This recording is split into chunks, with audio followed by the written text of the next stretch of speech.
దేవుని యొక్క మాటలు మనకి సకాలంలో చేరవచ్చిన యవనస్తులైనటువంటి అబ్బాయి కూడా నేర్చుకేసుకోవడంలో మీకు శుభాలు మనం తెలియజేస్తున్నాను.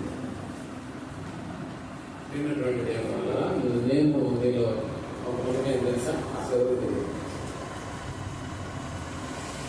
కొంతమంది తెలిసిన ఇప్పుడు చూడలేదు కదా.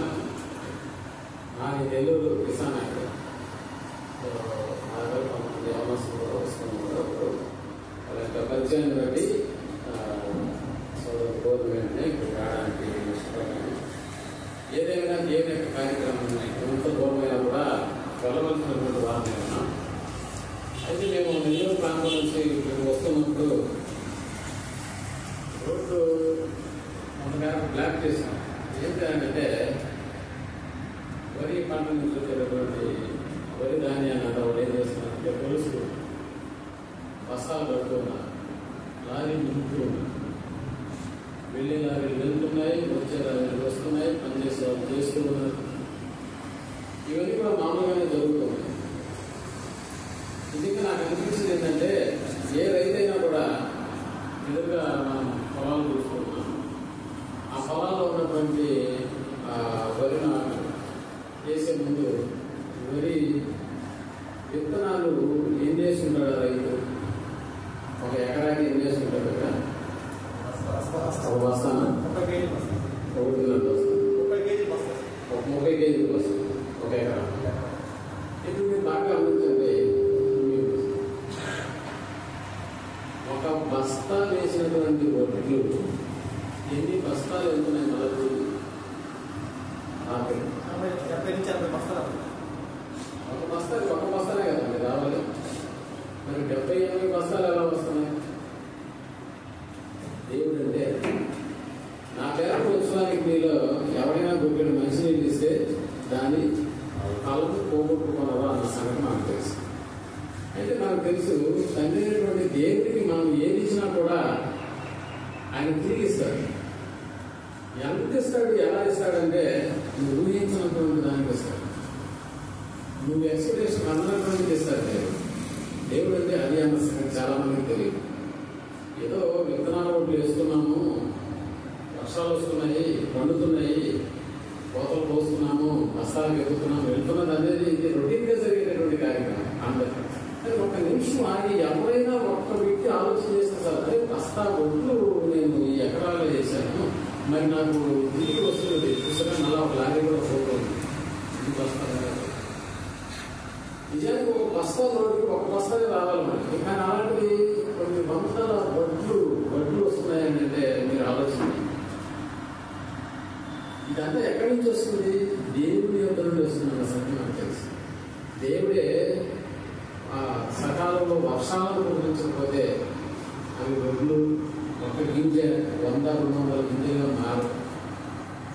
అదే ఎప్పుడు కూడా మనం మన దైనందిన జీవితంలో నువ్వు దేవుడి పనులకు ఏదైనా ఖర్చు పెట్టినప్పుడు, ఉదాహరణ నువ్వు సంపాదించే ధనం కావచ్చు, నువ్వు వినియోగించే నీ శక్తి సామర్థ్యాలు కావచ్చు, నువ్వు ప్రయాసపడే నీ సమయం కావచ్చు, ఇది ఏదైనా కూడా ఈ మూడింటిలోనే మానవ జీవితం ఆధారపడుతున్నాం జ్ఞాపకం చేసుకుంటే ఈ మూడింటి మీదే దొరుకుతుంది జీవితం.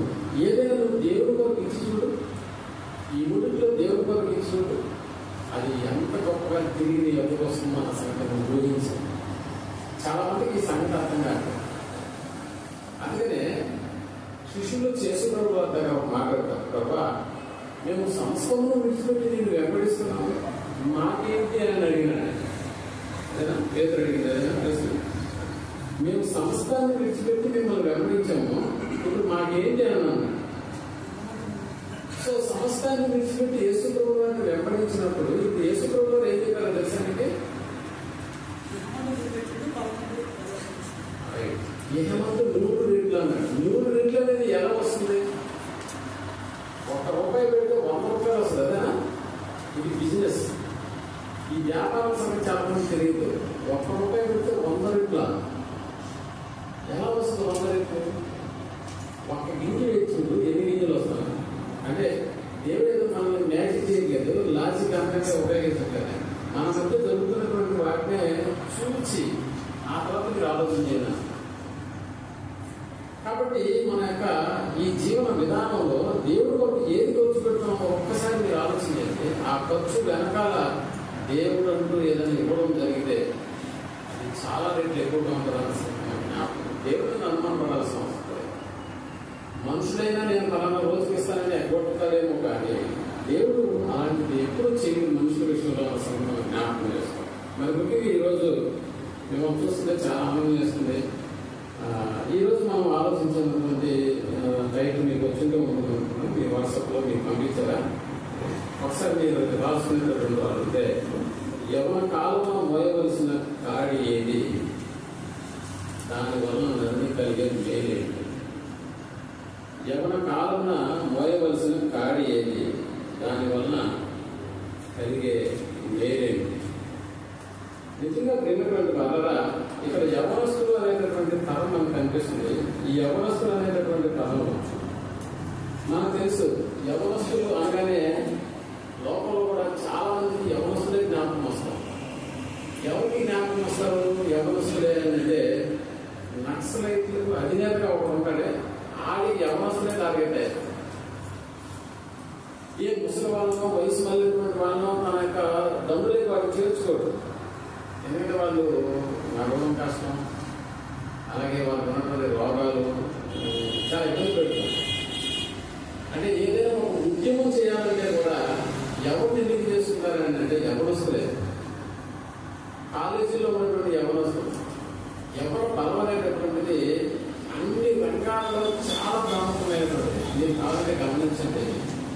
ఏదైనా ఉద్యోగాలకు మిమ్మల్ని ఇంటర్వ్యూ పిలిచినప్పుడు ఆ ఇంటర్వ్యూకి సంబంధించినటువంటి కాలంలో ఉంటుంది. కాలం అంటే వయస్సు అనేటటువంటి కథ వేశారు. దాదాపుగా 20 నుంచి 30 మధ్యలో ఉన్నటువంటి వారికి ఈ ఉద్యోగం ఆరాటాన్ని నడిస్తారు. ఇది మిగిలినటువంటి వారికి తీసుకోరా అంటే తీసుకోరు. ఎందుకంటే ఆ యవన కాలం అనేటటువంటిది చాలా ముఖ్యమైనటువంటిది. అలాగే మోడీ గారు కూడా సైన్యంలో చేరేదానికి కేవలం 4 సంవత్సరాలే ట్రైనింగ్. మీకు తెలుసా? సైన్యంలో 4 సంవత్సరాలు ఎందుకు పెట్టాలని చాలా ఉద్యమాలు జరిగాయి. 4 ఏళ్ళు ఆర్మీలో పనిచేసేసి తర్వాత మేము వదిలేస్తాం. దీనికి 4 ఏళ్ళు అని చెప్పుకుంటాను. ఇక్కడ ఈ 4 ఏళ్ళు ఎవరంటే 4 సంవత్సరాల వయసు వాళ్ళు కాదు, యవనస్తులే 4 సంవత్సరాలు ఆర్మీలో పనిచేసి ఆ తర్వాత మళ్ళీ వచ్చేసారు. అంటే ఎందుకు ఈ 4 సంవత్సరాలు అంటే ఈ యవనస్తులు అనేటటువంటిది, ఈ యవనం అనేటటువంటిది చాలా ఇంపార్టెంట్. ఇది ప్రభుత్వానికి చాలా ఇంపార్టెంట్. ఇక ప్రభువుకి ఇంకా చెప్పాలంటే ఇంకా చాలా ఇంపార్టెంట్. ఇంకా వెరీ ఇంపార్టెంట్ ఎవరికైనా అంటే అపవాది. సో టార్గెట్ ఎటు చూసినా కూడా ఎవరు మధ్యలో ఉన్నారని అంటే యవనస్తులు అనేటువంటి మీరే. నేనే మాట్లాడలేదు. ఎందుకంటే ఈ స్టేజ్ దాటి వచ్చేసింది. వెనకాల ఉన్నటువంటి వాళ్ళు కూడా యవనం దాటి వచ్చేసినటువంటి వాళ్ళు. కాబట్టి ఇప్పుడు టార్గెట్ ఎవరున్నారని అంటే యవనస్తులే.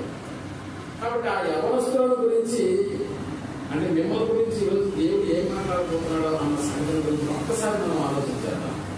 ఆలోచన చేసినప్పుడు నిజంగా యవనస్తులకి మెయిన్గా వాళ్ళ యొక్క జీవితాల్లో ఎక్కడని కాదు లోపల జరుగుతున్నటువంటిది ఏంటంటే పాపం అనేటటువంటిది ముఖ్యంగా టార్గెట్ చేస్తూ అది యవనస్తులు కావచ్చు. అంటే పాపం అనేటటువంటిది ఎంతటి ప్రమాదకరమైనటువంటి ప్రక్రియ కూడా మనకు బాగా తెలుసు. నిజంగా టార్గెట్ అనేటటువంటి పాపం అనేటటువంటిది యవనస్తులనే టార్గెట్ చేస్తున్నాం.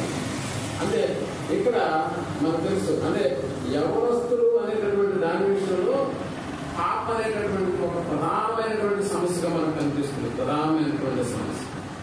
కాబట్టి ఈ ప్రమాదకరమైనటువంటి ఈ అంటే ఈ పాపానికి పరిష్కారం కూడా ఎక్కడ దొరుకుతున్నాయో మనకంటే ఒక దైవ గ్రంథంలోనే మనం దొరుకుతున్నాం.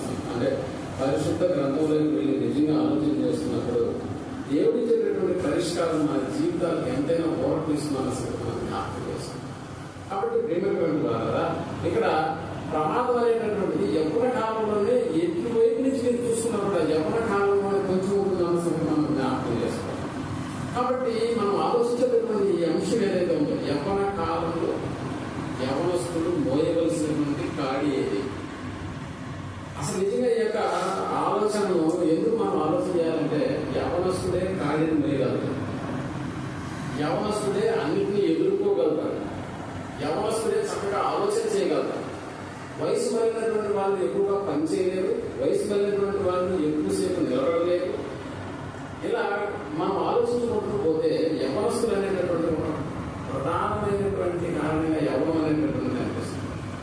ఒకసారి యవనస్తులు మోయవలసినటువంటి కార్యం గురించి, దానివల్ల యవనస్తులు పొందగలిగేటటువంటి లాభాల గురించి ఎక్కడ రాసే బైబిల్ గ్రంథంలో అని మనం ఆలోచించగలిగితే ఒకసారి విలాప వాక్యాలు 3వ అధ్యాయం 27వ వచనాన్ని మనం ఆలోచించగలుగుతాం.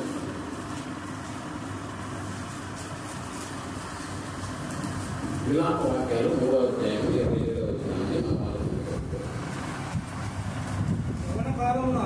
యవన కాలమున కాడి మోయుట నరునికి మేలు. యవన కాలమున కాడి మోయుట నరునికి మేలు అన్నాడు. యవన కాలమున కాడి మోయుట నరునికి మేలు. యవన కాలంలో ఆయన మోపుతున్న కాడి ఏంటి? ఈ కాడి ఎవరు మోపుతున్నారని చెప్పారు? నలుగురు తర్వాత వచ్చినప్పుడు యవన కాలమున అతని మీద దాన్ని మోపినవాడు యెహోవాయే అన్నాడు. యవన కాలమున కాడి మోయుట మేలు, నరునికి మేలు. అట్టి కాడిని మోపింది ఎవరంట? యెహోవా. అంటే దేవుడే కాడిని మోపుతున్నాడా? అవును తిరుగుతున్నాడు. అంటే నిజంగా ఈ యవన కాలంలో ఆయన మోపుతున్నటువంటి కాడేంటి? ఈ కాలంలో ఆయన ఎందుకు మోపాలని ఇష్టపడుతున్నాడు అన్న సంగతి మనం జాగ్రత్తగా ఆలోచించాలి. నిజంగా ఇక్కడ కాడి అంటే ఏంటి? ఒక బరువు. కాడి అంటే మనకు తెలుసు కదా, ఎద్దుల బండి మోసేటప్పుడు రెండింటి పైన భుజాల పైన పెడతాం, దాన్ని కాడి అంటే అది వాటికి సులభంగా ఉంటుంది, అంటే చాలా కష్టంగా ఉంటుంది. బయట వచ్చి కాడెక్కి వాటి భుజాల మీద పెట్టాడని అంటే ఇక అవి నిరంతరం పనిచేస్తూ ఉండాలన్న దానికి సూచనగా అది కనిపిస్తుంటుంది. అంటే ఇక్కడ ఎవరి కాలంలో ఏ కాడిని పోయాలి యవనస్తులు? అలాగని చెప్పి ఎవరైనా మన మీద కాడి మోపుతున్నారా? ఇక్కడ దేవుడే చెప్తున్నాడు వాళ్ళ మీద, నేను ఆ కాడి మోపింది నేనే అన్నాడు. మనందరూ భుజాలు బాగా ఉన్నాయి, ఎవరు కూడా కాడిని మోసుకుంటూ ఇక్కడికి రాలేదు కదా. ఎవరి కాలంలో మీరు కూడా ఏ కాడి కూడా మోసినట్టుగా లేదు కదా. కాడిని మొయ్యాలంటే మీరు ఎదురు దాన్ని పెడుతున్నారు, మనమేమి మొయ్యలేదన్న సంగతి కూడా మనకు అర్థమవుతుంది. అయితే యవనస్తులు, నేను ఈ యవనంలో నిజంగా దేవుళ్ళకి వచ్చేసాను కదా, మరి మేము ఆనందించేది ఎప్పుడు? దేవుళ్ళకి వచ్చేసిన తర్వాత మాకు ఆనందం ఏమైపోతుంది? మా ఆనందం ఎక్కడ ఉందంటే లోపంలో ఉంది, లోపంలో ఉంది.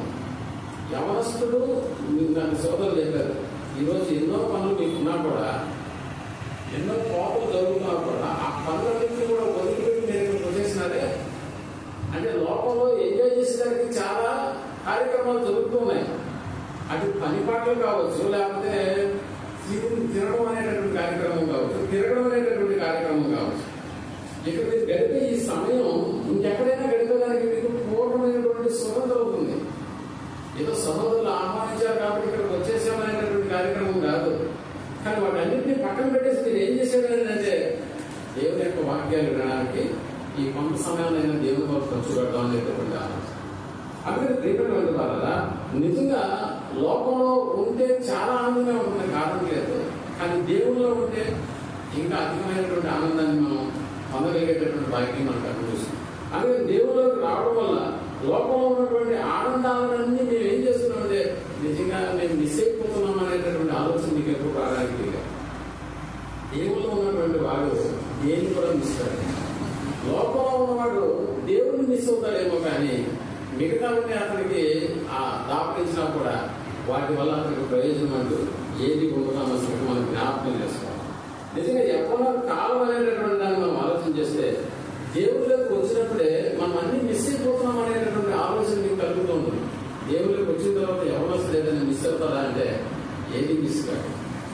లోపంలో ఉన్నవాడు అన్ని మిస్ అవుతాడు, కానీ దేవుల్లో ఉన్నటువంటి నువ్వు ఏ దాని కూడా మిస్ కావు అన్న దానికి చాలా ఉదాహరణలు మనం తీసుకోవచ్చు. దేవుడు వాళ్ళు నిజంగా దేవుడే మోపుతున్నటువంటి ఈ కాడి మన ఆనందాన్ని కోల్పోయేది ఏమో ఉంటుందా?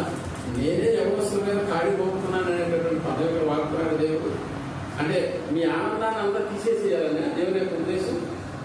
అంటే ఈ కాడి అంటే మోయలేనటువంటి ఈ బరువును మీ మీద పెట్టేస్తే మీ యవన కాలానంతా నేను తీసేసుకుంటాను, మిమ్మల్ని అనేక రకాలైనటువంటి ఇబ్బందులు గురి చేస్తానని దీని యొక్క ఉద్దేశం. మళ్ళీ ఒకసారి చదువుతాం 27వ వచనం 3వ అధ్యాయం. యవ్వన కాలమున కాడి మోయుట నరునికి మేలు, అతని మీద దాన్ని మోపిన వాడు యెహోవాయే అన్నాడు. మీరు బాగా తల్లిదండ్రులు కూడా పిల్లల యొక్క ఆనందాన్ని నిజంగా వారి నుండి దూరం చేసేస్తారా? తల్లిదండ్రులుగా ఉన్నారు, మీ తల్లిదండ్రులు మీ యొక్క ఆనందాన్ని దూరం చేసేస్తారా? నిజానికి మీరు ఏదైనా ఒక బైక్ కావాలని మీ నాన్నని అడిగారు. బైక్ కావాలని అడిగినప్పుడు మీ నాన్న అరే నా కొడుకు బైక్లో వెళ్తే నేను కూడా చూసి ఆనందపడతానన్న ఆనందంతో ఉంటాడా? అలాగే ఉంటాడు కదా. అలాగని చెప్పి నువ్వు బైక్ ఎక్కేటప్పుడు ఏమనుకోవు తెలుసా? నాకు ఇప్పుడు లేటెస్ట్ వచ్చినటువంటి బైక్ KTM బైక్ తెలుసా మీకు? తిరిగిపోవచ్చు. ఎక్కడన్నా KTM బైక్ ఆగుంటే దాన్ని అలా నిలుస్తూ చూసినటువంటి సందర్భాలు మీకు కనిపిస్తే ఇదే ఇలాంటి బైక్ ఎక్కాలా అనుకునేటటువంటి ఆలోచన వచ్చినప్పుడు నిజంగా మీ తల్లిదండ్రులకు తెలుసు ఆ బైక్ తీసేయడం వల్ల మీరు చాలా ఇబ్బందులు పడతారు. అలాగని చెప్పి దాన్ని తీసి కూడా ఉండదు. అంటే దాన్ని నడపాల్సినటువంటి వయస్సు ఇంకా ముందుంది, దానివల్ల పొందేటటువంటి ఆనందం కూడా ఇంకా ముందుంది. అందువల్ల అలాంటి ప్రమాదకరమైనటువంటి బైకులు నేను తీసి ఉంటానంటే మీ ఆనందాన్ని తీసివేయాలన్నది కాదు వాళ్ళ యొక్క ఉద్దేశం. ఆ పాయింట్ అర్థం. మీ ఆనందాన్ని తీసివేయాలన్నది కాదు వాళ్ళ యొక్క ఉద్దేశం. అంటే వాటిని నడిపేటటువంటి స్థితి స్థాయి కొంచెం ముందు రోజుల్లో ఉండేటటువంటి ఆలోచన. అలాగే మన పరలోకపు తండ్రి కూడా మన మీద కాడిని మోపుకున్నాడు అని అంటే మనం ఆనందించేటటువంటి క్షణాలన్నింటినీ కూడా దేవుడు మన దగ్గర నుంచి తీసివేయాలన్న ఉద్దేశం అసలైతే ఆయన ఉన్నదాన సంగతి మనం జ్ఞాపకం చేసుకోవాలి. నిజంగా దేవుడు కలిగించినటువంటి ఈ లోకంలో ఒకవేళ ఆనందం ఉందని అనుకుంటే అది దేవుళ్ళు ఎంత ఆనందంగా పడేటటువంటి పరిస్థితులు మనకు అర్థమవుతాయి. దేవుళ్ళు అంటే లోకంలో ఉన్నటువంటి ఆనందం వేరే, ఆ ఆనందం యొక్క ఫలితం వేరే వేరే వాటి చోట్ల తీసుకెళ్ళిపోతుంది. బట్ దేవుల్లో ఉన్నటువంటి ఆనందం ఒక నిత్యమైనటువంటి ఫలితాన్ని మనకి ఇచ్చేటటువంటి ఆనందంగా మారిపోతాను సరే మనం జ్ఞాపకం చేస్తాం. నిజానికి దేవుల్లో ఉన్నటువంటి వాడు దేన్ని కూడా మిస్ కాడు, కానీ లోపల ఉన్నవాడు దేవుడు లేకపోవడం వల్ల అతని జీవితంలో అన్నింటినీ మిస్ అవుతూ ఉంటాడు అన్న సంగతి మనం జ్ఞాపకం చేస్తాం. కాబట్టి యవనస్తులమైనటువంటి మనం దేవుని యొక్క కాడి, దేవుని యొక్క కాడి ఎలా ఉంటుంది అంటే ఆయన లోపినటువంటి కాడి ఎలా ఉంటుంది, లోపంలో ఉన్నటువంటి కాడి ఎలా ఉంటుంది. ఇక్కడ రెండు కాళ్ళు మనకు కనిపిస్తున్నాయి. కాడి అని అంటే బరువు, లేకపోతే ఇంకేదమైనటువంటి బాధ్యతలు, లేకపోతే మరొక దాన్ని మనం ఆలోచన చేసుకుంటే లోపంలో ఉన్నటువంటి కాడి వేరే రకంగా ఉంటుంది, బట్ దేవుల్లో ఉన్నటువంటి కాడి వేరే రకంగా ఉంటుంది. అందుకని యవనస్తులు కాడి పోయిట నరుడికి మేలు అన్నాడు. అంటే యవ్వన సమయంలో దేవుడిచ్చేటటువంటి కాడి పోయడం అనేటటువంటిది మీకు మంచి ఫలితాన్ని ఇస్తుంది. లోకంలో కూడా కాడుందా? అవును, లోకంలో కూడా బరువు బాధ్యతలు ఉన్నాయి. వాటి వల్ల మనకు మేలు కలుగుతున్న సంగతి మనం జ్ఞాపకం చేసుకోవాలి. నిజానికి ఇక్కడ మనం ఆలోచన చేస్తే లోకంలో ఉన్నటువంటి వాడు ఎంతో జాగ్రత్తగా పడాల్సినటువంటి పరిస్థితులు ఉంటే దేవుడికి వచ్చినటువంటి మనం కూడా దేవుడి మీద ఆధారపడినటువంటి బ్రతుకులను మనం ఆలోచించగలిగితే చాలా చక్కటి అద్భుతమైనటువంటి ఫలితాలు మనం పొందగలం. అంటే లోకంలో కాడు ఉంది, దేవుల్లో కూడా కాడు ఉందన్న సంగతి మనం జ్ఞాపకం చేసుకోవాలి. ఇప్పుడు లోకంలో ఉన్నటువంటి కాడి మనకు అర్థం అవ్వాలంటే చరిత్రలోకి వెళ్ళి దేవుడు ఎవరి మీదైనా లోకంలో ఉన్నటువంటి కాడిని ఎవరి మీద పెట్టాడా అన్న సంగతి మనం ఆలోచించాలి. లోకంలో ఉన్నటువంటి కాడి, లోకంలో ఉన్నటువంటి బరువు బాధ్యత ఎవరైనా చరిత్రలోకి వెళ్ళి మనం ఆలోచన చేసి ఒక గుంపును మనం కానీ ఆదర్శంగా తీసుకుంటే వాళ్ళ యొక్క గుంపు వాళ్ళు పడినటువంటి కష్టాలు నష్టాలు ఎలా ఉందో ఒకసారి మనకు తెలుసు కదా. ఇశ్రాయేలు చరిత్ర మీకు అందరికీ తెలుసు, బైబిల్ పరిచయం కదా అందరికీ. ఇశ్రాయేలు చరిత్రను మనం అర్థం చేసుకుంటే వాళ్ళు 430 సంవత్సరాలు ఎక్కడ బానిసలుగా బ్రతికారు? వాళ్ళు ఐగుప్తు దేశంలో బ్రతికారు. ఐగుప్తు దేశంలో వారు బ్రతికినటువంటి బ్రతుకు నిజంగా దేవుడు వారి యొక్క బ్రతుకును ఉద్దేశించి రాయిస్తాడు. వాళ్ళు కొలిమిలో కాల్చబడినటువంటి ఇలుము ఎలా ఉంటుందో తెలుసా మీకు? అలా ఉంటుందని వాళ్ళ యొక్క బానిసత్వం బ్రతుకు. అంటే కాడి అంటే ఇగో కొలిమిలో కాల్చబడినటువంటి ఒక ఇలుమును చూపిస్తున్నట్టుగా మనకు అర్థమవుతుంది. నిజానికి ఆ ఇశ్రాయేలు అనేటటువంటి వాళ్ళు 430 సంవత్సరాలు అక్కడ బానిసత్వం బ్రతికి ఆ తర్వాత ఐగుప్తు అనేటటువంటి దేశానికి పౌరు తీరాన్ని ప్రవహించేటటువంటి దేశానికి వాళ్ళు వచ్చిన అక్కడ స్థిరపడ్డారు. ఓకే, బాగా భూభాగానంతా పంచుకున్నారు. ఆ తర్వాత అక్కడ నుంచి వాళ్ళు మళ్ళీ ఏం చేశారంటే దేవుడికి వ్యతిరేకంగా వాళ్ళు మాట్లాడారు. మనకు తెలుసు కదా, 430 సంవత్సరాలు వాళ్ళు ఐగుప్తులో నుంచి బానిసత్వంలోకి తీసుకురావడానికి దేవుడు ఇష్టపడి మోషే అనేటటువంటి ఒక నాయకుని అక్కడ పుట్టించాడు. 40 సంవత్సరాలు వాళ్ళ యొక్క అరణ్య ప్రదేశం అనే అరణ్య ప్రయాణం వాళ్ళు వేసుకున్నటువంటి బట్టలు మాయలేదంట, చెప్పులు అరిగిపోలేదంట, కాళ్ళు వాయలేదనేటది. నిజానికి చెప్పాలంటే ఎర్ర సముద్రాన్ని పాయగా చేసి వారిని ఆయన నేల నడిపించినటువంటి ఆ యొక్క ఆనవాళ్ళు వాళ్ళ కళ్ళ ముందే చెదిరిపోక ముందే దేవుని యొక్క ఇష్టానికి వాళ్ళు వ్యతిరేకంగా బ్రతికినటువంటి దాఖలాలు మనకు కనిపిస్తాయి. ఇది 6 లక్షల కాల్బలం అనేటటువంటి ఆ జనాంగం బయలుదేరినారు ఇది ఐగుప్తు దేశంలో. కనాను దేశం చేరుకునేటప్పటికి అంతమంది చేరారా అంటే లేదు లేదు. అక్కడ బయలుదేరినటువంటి వాళ్ళలో కనాను దేశం చేరినటువంటి వాళ్ళు ఇద్దరు మాత్రమే ఉన్నారు, కాలేబు యెహోషువ. మరి మిగిలిన వాళ్ళంతా ఏమైపోయినారు? మధ్యలో రాలిపోయారు.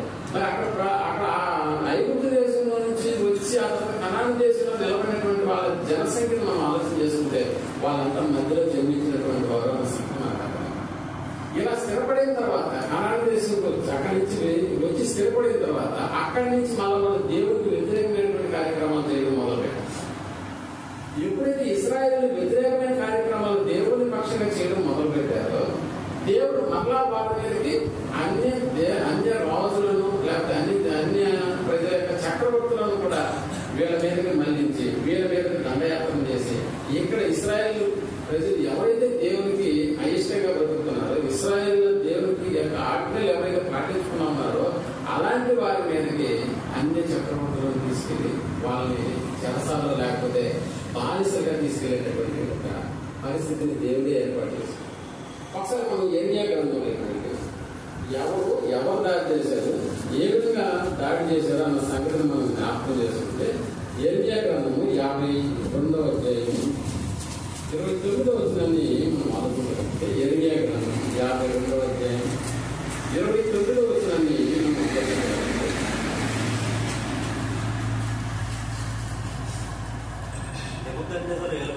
అది నెబుకద్నెజరు అన్న రాజు గురించి మాట్లాడుతున్నాం. నెబుకద్నెజరు ఏలుబడి ఎందు 18వ సంవత్సరమున 18వ సంవత్సరం అంటే ఆయన ఏలుబడి జరిగిస్తున్నటువంటి సంవత్సరాల సంఖ్యను రాస్తున్నారు.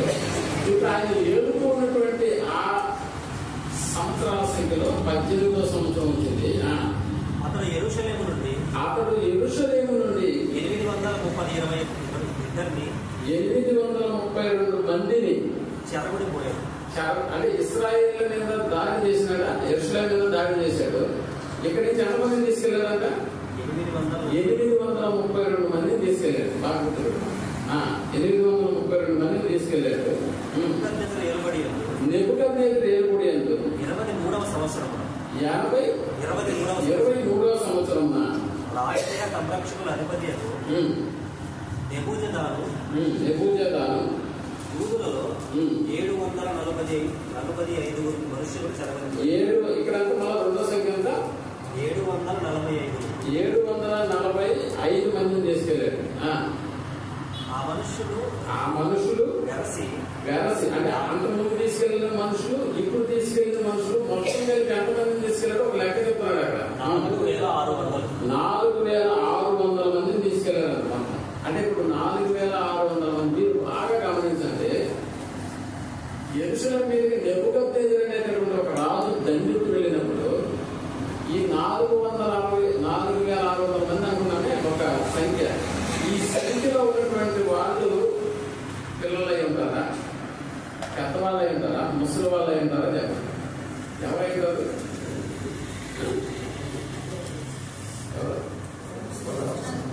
టార్గెట్ అర్థమైంది. అంటే ఏ దేశం మరొకడు దండెత్తినా కూడా టార్గెట్ ఎవరు ఎంచుకుంటాడని అంటే యవనస్తులనే అంశం.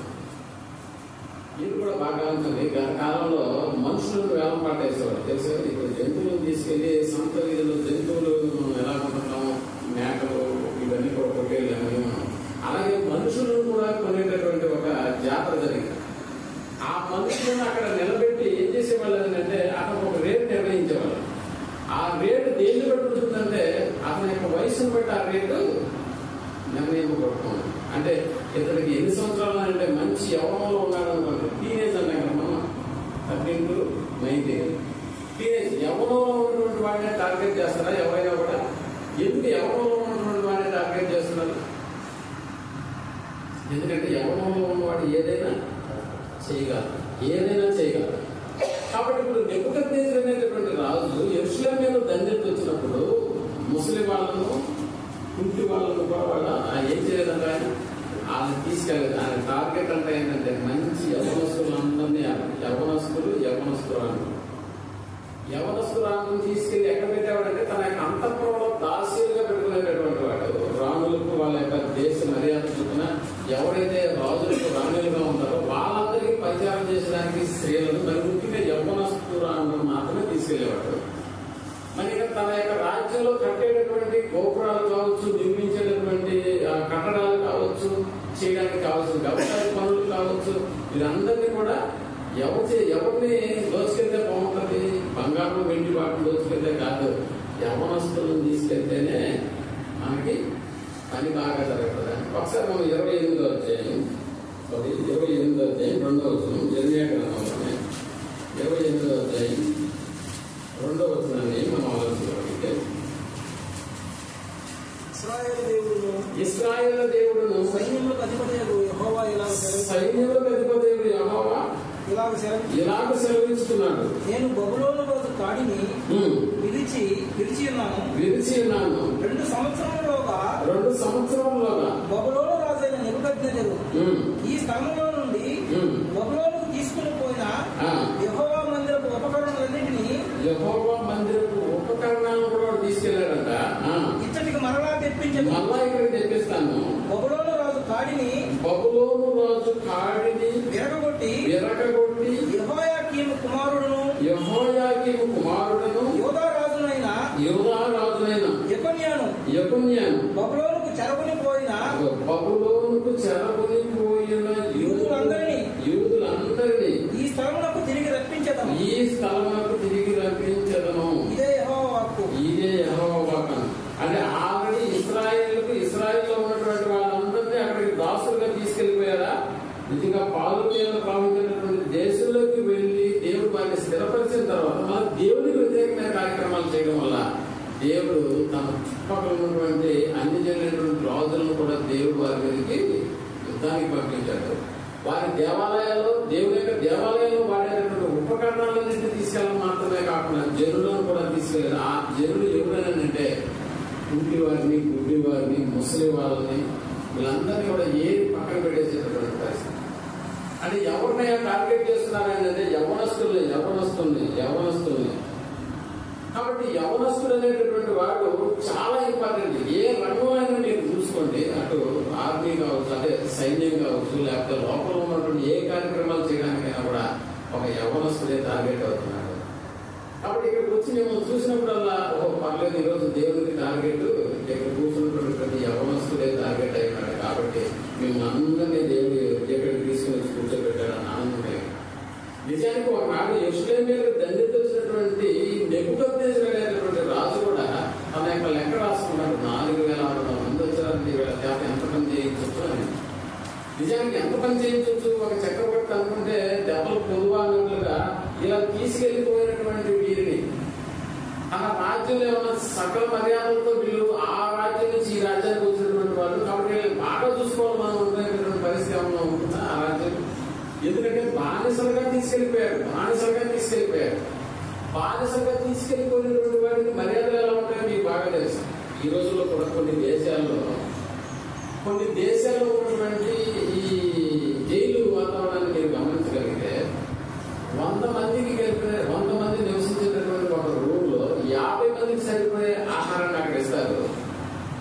ఆ 50 మందికి సరిపోయే ఆహారాన్ని 100 మంది కొట్టుకొని తినాలి. అంటే ఎవరు బలవంతుడు అన్నది కాదు ఇక్కడ.